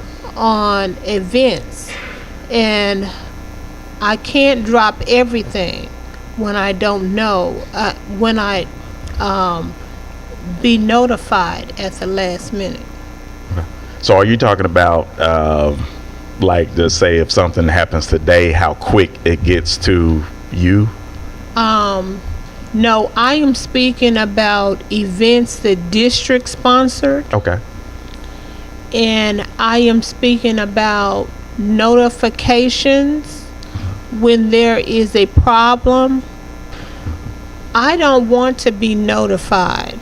I do want to be notified when it is my district, but I also want to be notified Sure. certain things when it is Joyce Coleman's district or Tawana Murphy district, because the news call us or text us, and we don't want to hear sad stuff on the news. We want to be communicated with Sure. outside of the news. Sure. Well, two things. On your board insight, which is you all's weekly letter, we can definitely include more events. We usually do put quite a few events on there and then recap of events from the previous week, but I'll make sure that the district events are highlighted a little bit more on your board insight, so you'll get Put that. them on our calendar. I could do that too. Not a problem. If we can go, we will show up. Sure. Sure, not a problem. And to the second point with, you know, the news media, they do report however they report. They've been great partners for us. But from our position, we would like to, when we make a statement or we speak, we want to have the facts. We want to have the timeline right. So we're not always trying to be quick. We're trying to be accurate because we have to represent the entire district. So we want to have all the facts. I think we just don't want to be surprised because we are Understood. unaware of what's Understood. going on. So when the media contacts one of us that's happening in our district, Sure. we're unaware of it. So, but if we're on top of it, then we can respond. Sure. I think a simple solution for that is maybe a message. I don't think you make an answer to this, but I don't think we can include certain numbers of board members on a text or something like that. Right, because then it, Shoot us an email. We got okay, emails. and the correspondence of that email would just be like, hey, there's a situation happening. Details will be coming forth. So something like that, just Aware of it, and then we're able absolutely, to speak on it versus the media calling us asking for a statement that we don't know anything about. absolutely, They can't text because they said Yeah. it's too much on there. They can't text. right. Email us to tell us the situation. I have a question. Okay. But yeah, it's just sometimes it's just a tedious process, especially when you're dealing with kids. So let's say an incident happened. The first people there are the witnesses, perpetrators. So then the witnesses, who do they contact? And then these people, who do they contact for the SRO or police? And then it's just a process till it gets to us, but we know rumors can spread faster than, Just for to say correction, you know, it goes to than Facebook Mississippi. first. Right. Correct. So as soon as we get it, we will put something in place where we can contact you all to just say, hey, something is developing, we're on top of it, and we'll release something shortly. Thank you. We appreciate that. No problem. Good. Oh. Yes, ma'am. Go ahead. Go ahead. Thank you for the transparency on what No you're problem. working on and how important it is to change the narrative. Sure. I also want to thank the superintendent and the board and our executive services office. The addition of, I'm going to shout out Yolanda because she's my person, just having somebody who can help us with those complex issues. Right. So by the time they email us, they've tried 9 different things. So that has been a vast improvement just from a constituent services communication perspective. I want to ask about what your regular communication is with members of the media, both TV, print. Mm-hmm. Do we have like a I don't know, not media pass is not the right word, or like a group of journalists, broadly called, that we update regularly through any briefings or beyond the media? I know we do like a Friday email, but is there more interaction with members of or with journalists? Well, sure. Right now, I do have a master list of media members. Like, I can blind copy all of these media members at one time, but on a daily basis, when they have questions, they will email our media relations account. Several members of my team and myself have access to that. Once we get an inquiry, we'll usually take that question, get it to the, ask the questions to the right department and then respond to the media. But like I said, it's getting the information that's accurate is tedious, but we're working hard to get it, but we just don't want to put out, anything that is not true. So we'd rather take our time and do it right. No, certainly that, and I'm familiar with that process, but are there press briefings that you do with members of the media? Okay. No. Thank you. Thank you for No this problem. information. The board, we're here for you, Sure. but we're not being utilized as we could be.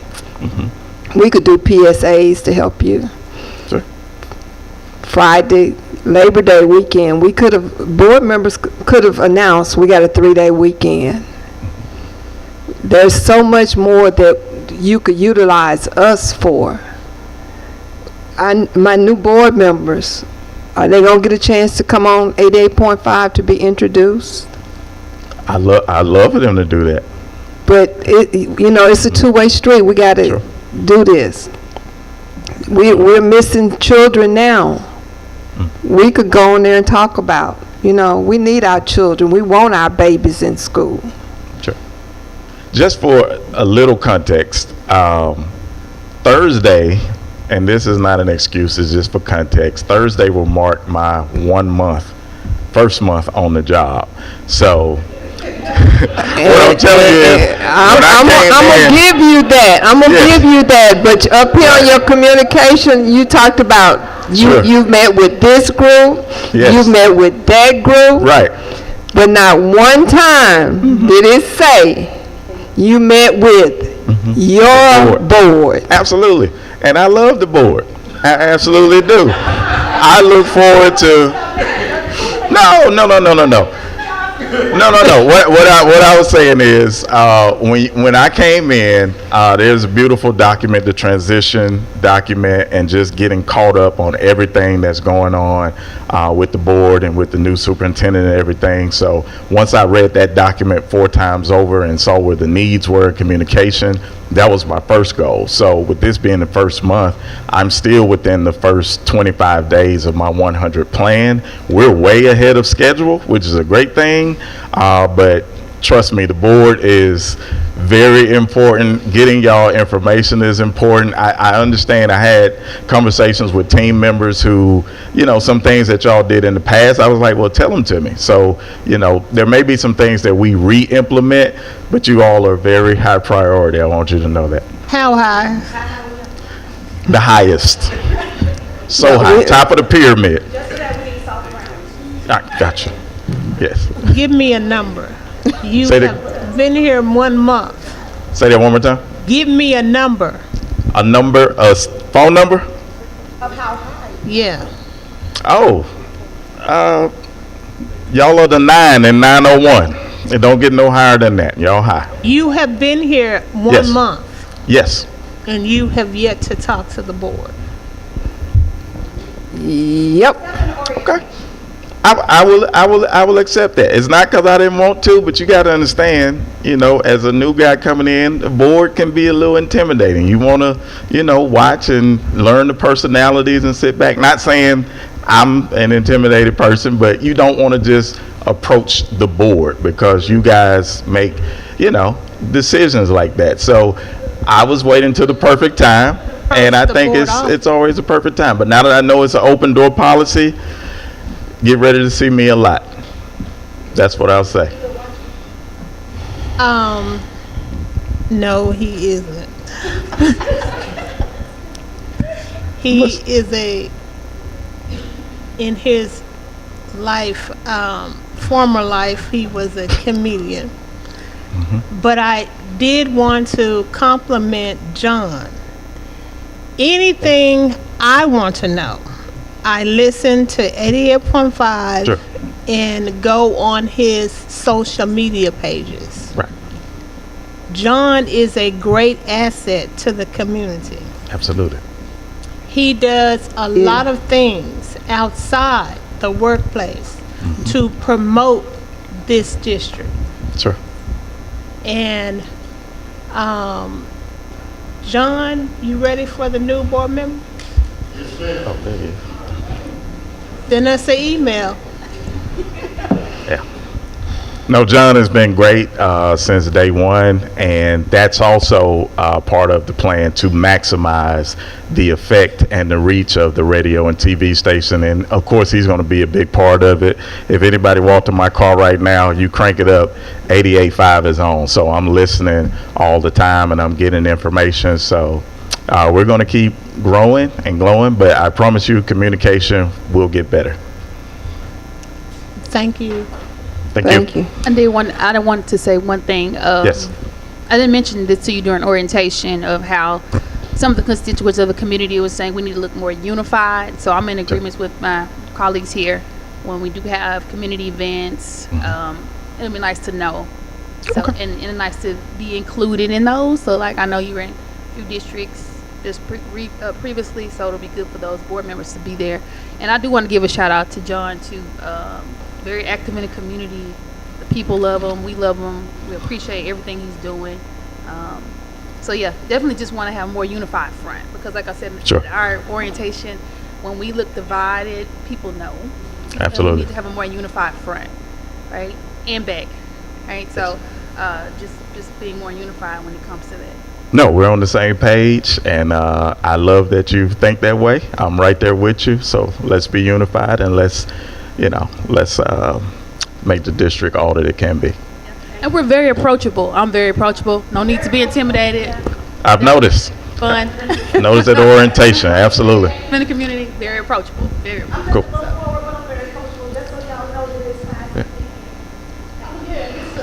Thank you, Mr. Johnson. We're gonna let you off the hook. No, I just want you to know, my first board meeting when I walked in, you were fussing at somebody. You were fussing, and then you wondered why I didn't approach. So it was on y'all. But I see now y'all are sweet people, and I appreciate it. We're gonna stay fussing when it come down to our children, our principals, our educators, and we're gonna even fuss for you. We're gonna fuss with you and for you. That ends the Community Engagement Committee meeting. We're gonna run on through evaluation committee. There is no evaluation update. We have yet to meet with our superintendent to go over the tools, and we will do that. You got a question? Well, you got something? We're gonna keep on moving. We will have a date very soon when we will have all that taken care of. The Budget Finance Committee meeting.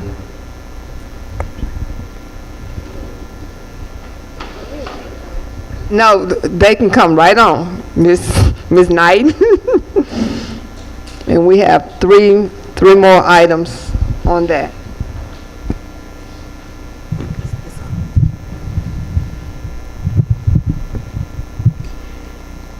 Good evening.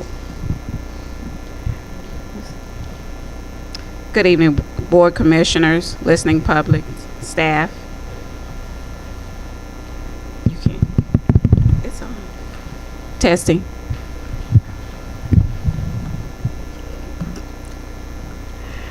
Okay.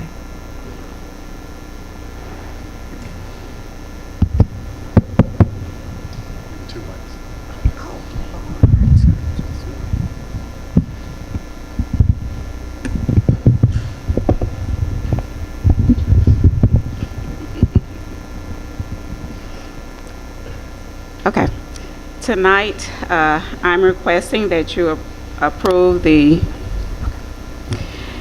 electronic responsible recyclers contract to purchase 288 student desktop for 18 of the 30 identified turnaround action school grants in the amount of $252,040.32.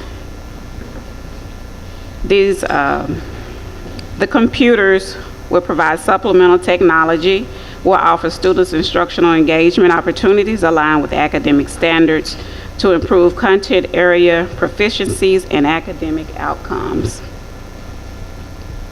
These computers will also be an upgrade to the classroom computers and the computer lab.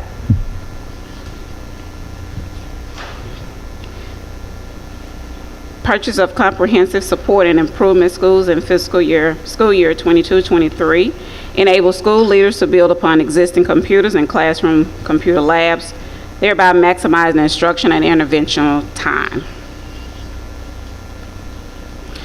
The schools listed above will receive 16 desktops to provide additional access to curriculum content during instructional and intervention time.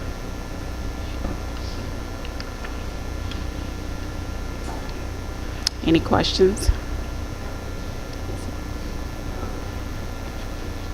I have a question.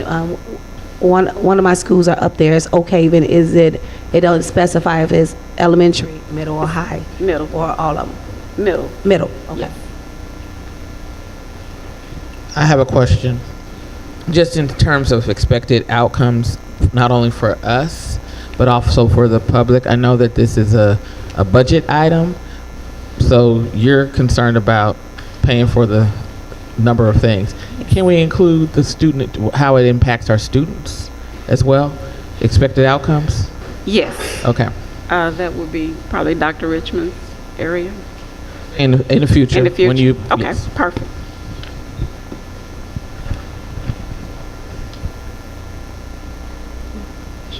You're welcome.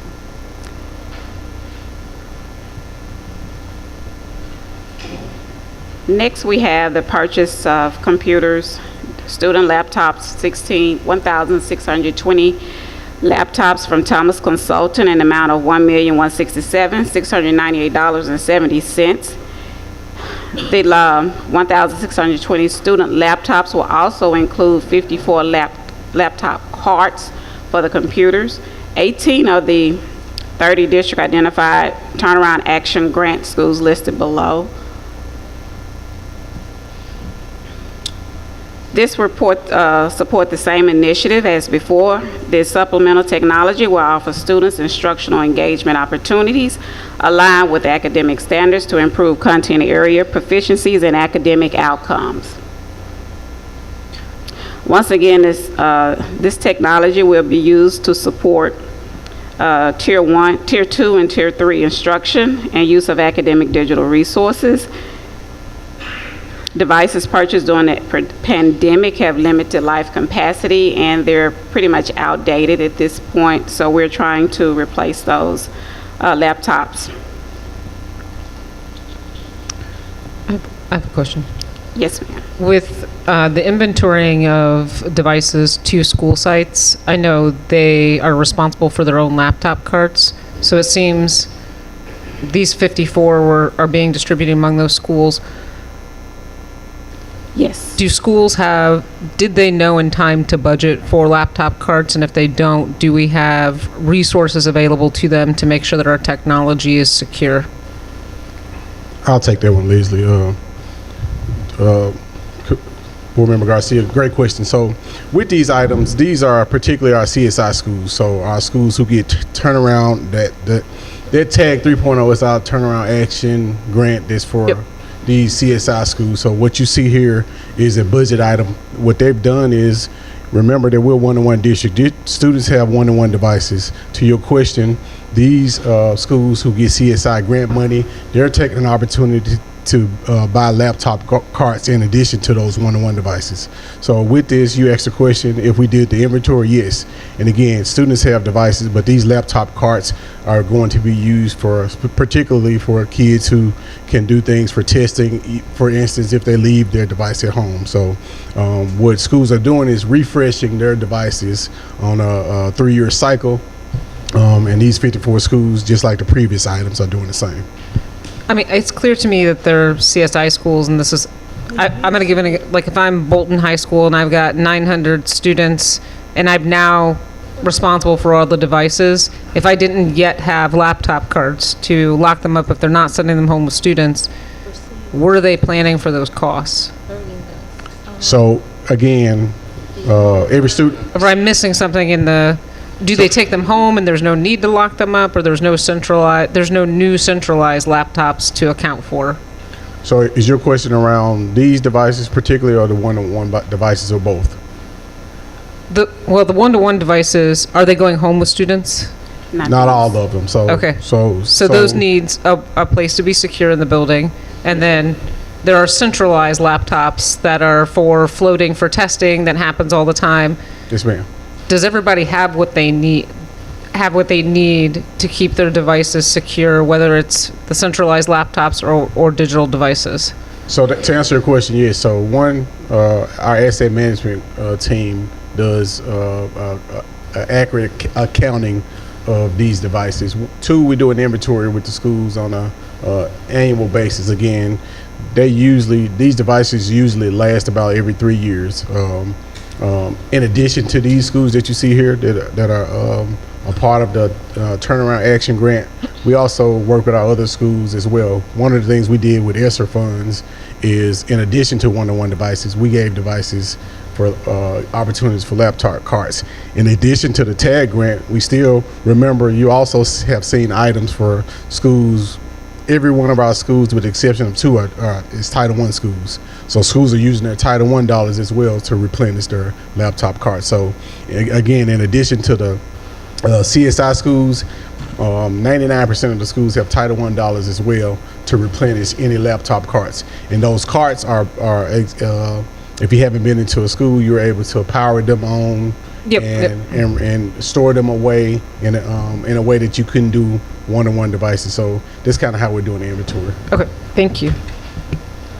About why aren't the laptops going home?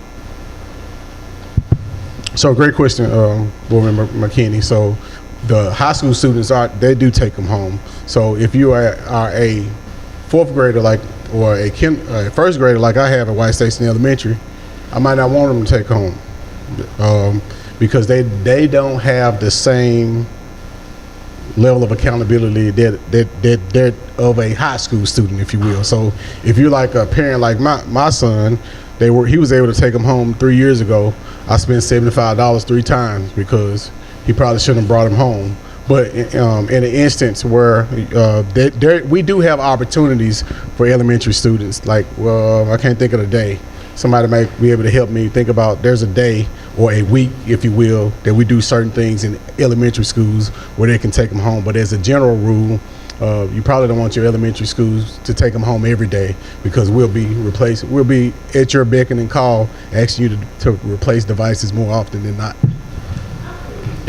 Strategic about this because we're saying we need to make sure that we are providing all the resources that our K through second graders need in order for literacy issues. So if we want them to have an opportunity to have access to information even when they're home, is there a way for us to perhaps think about the iPads or something, if we haven't already thought about it, to allow for us to ensure that there's continuous access where it's needed or wanted? So our K through two students actually they have devices like this. It's not iPads. They have Microsoft Go, which is a tablet, and they also have the keyboard to go with it.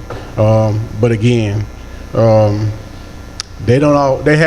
recently they haven't been allowed to take it home, and maybe it's a conversation for us to have because again.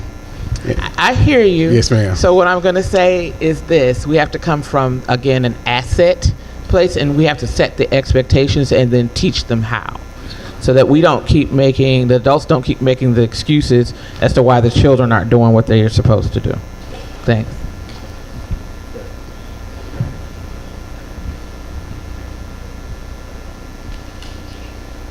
Any more questions? My apologies. I don't think I introduced myself. I'm Leslie Knight, the Interim Business Finance Officer.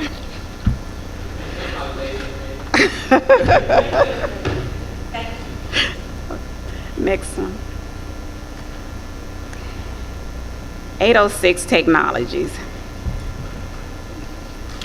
We're requesting the board to approve a one-year contract in the amount of $121,440 for 806 Technologies for Title I Crate. Title I Crate will be used to receive documents or to share information with the Title I schools that are outside the district. So we have a repository to receive documents from both the charter schools, and we could share documents with them when they're submitting documents for reimbursement or what have you. So that'll help us in speeding the process along when providing charter schools their reimbursement. It's a secure web-based compliance document management system for collecting, organizing, and validating ESSER documents.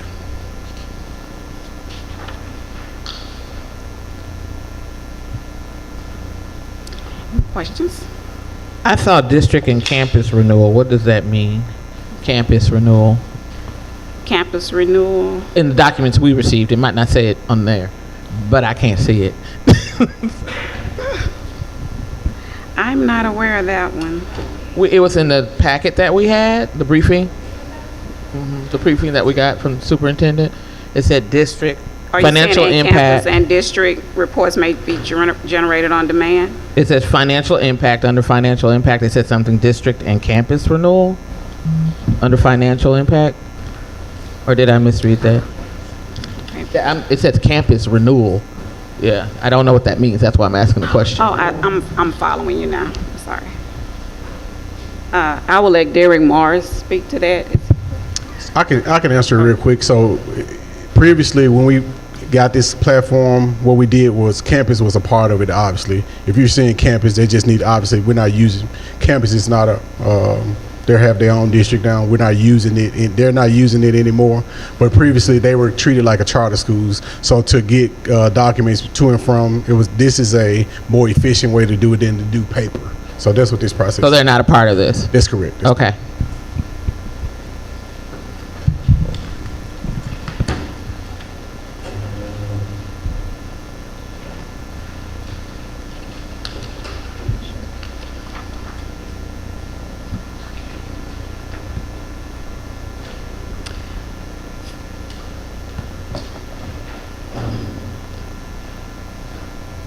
The next item is a memorandum of understanding between DeSoto County Schools and Memphis-Shelby County Schools to provide Title I, Part A, equitable services to eligible DCS zone school students attending Title I participating non-public private schools in the Memphis-Shelby County Schools attendance zone. DCS will pay Mscs in accordance to the per pupil share for each verified student from the Title I Part A allocation at the time of invoicing by Mscs. So Memphis-Shelby County Schools will provide Title I Part A equitable services to eligible DCS zone students attending a Title I participating non-public private school in the MSCS attendance zones. The gap analysis ESSA Section 1117 requires eligible DCS zone students to be served. If the MOU is not approved, DCS will not be responsible for providing those required services. On previous outcomes, MSCS and DCS have entered reciprocal MOUs for provision of Title I Part A equitable services since at least fiscal year 2010. Resulting in improved academic achievement for the Title I eligible participating schools zoned to DCS and in accordance with ESSA Section 1117. MCS is responsible for the provision of services, maintains the required annual academic progress assessment, and monitor the programs and services for effectiveness. Our expected outcomes in the improved student achievement of Title I eligible participating students zoned to DCS.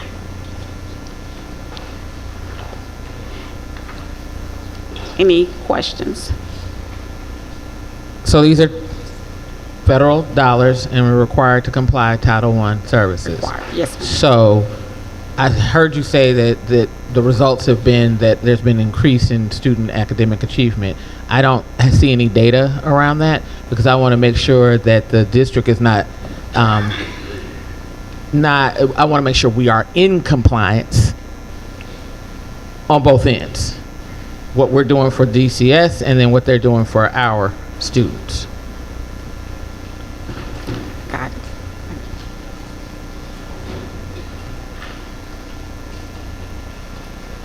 Any other questions?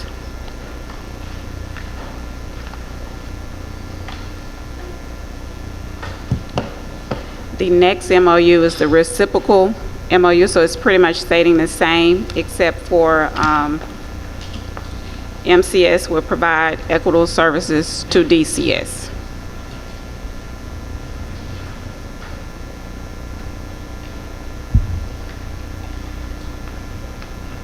Any questions?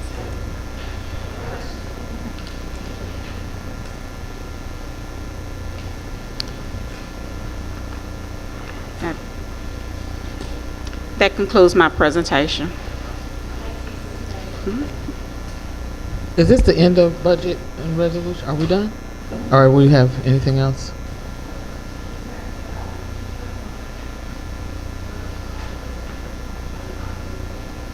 Cogni?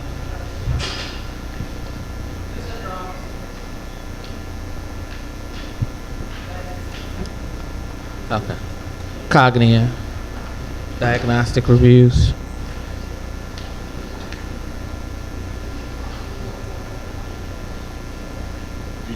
I have a question about budget stuff, so. Okay. Having just joined the board officially, 10 days ago, I took the liberty to look at the last set of resolutions that the board passed on August 27th. And one of them is for the approving the Shelby County assignment of general fund balance.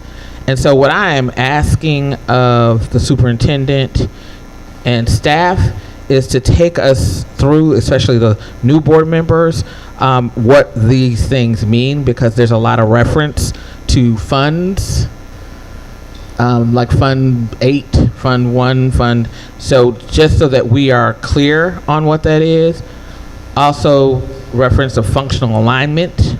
And I know that the amendment says that it did not change the bottom line dollar, but it made some transfers, some budget transfers.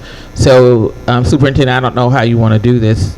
And this is so that we can do what you need us to do when it comes to the board meeting and we need to make some changes with the budget. Absolutely. Good evening, everyone. Thank you for that question, Board Member McKinney. Certainly understand and appreciate the ask and the opportunity to inform. Mr. Langston will walk us through it. Where I need to add anything, I'll do that. I do have something that I don't see I don't see it anywhere, but where are the dollars coming from? And where are we, so basically what funds are things being transferred between?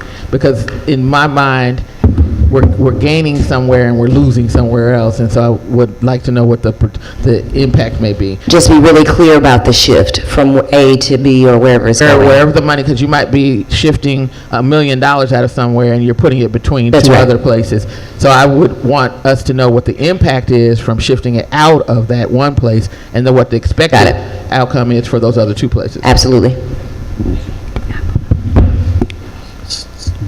Board Member McKinney, I'm usually really prepared. Can I see your resolution? I want to walk through it with you for a second. I can't see it? Oh, you want to do it right now? I can do it brief. Yes, ma'am. I'll do whatever. If y'all don't want to hear me talking, I understand. If it's for the sake of time and I don't want it to be rushed, we can build this in, just as we did our Budget 101. We can do something comparable, but certainly very specific to this, so that you have clear understanding. It is important for you to understand fundamentally, but also as new board members, it would be throwing a lot at you. So if it's okay, we'd like to prepare something specific for board members so that you have a clear understanding overall, but bring it home of what these shifts are and certainly the impact of the shift, if that's okay with everybody.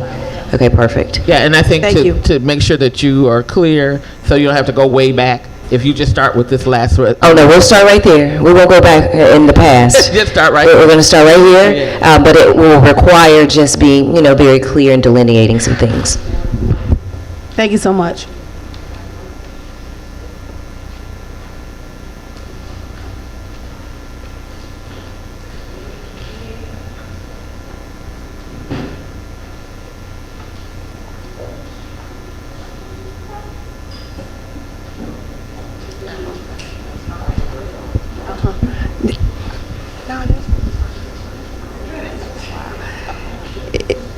All minds clear.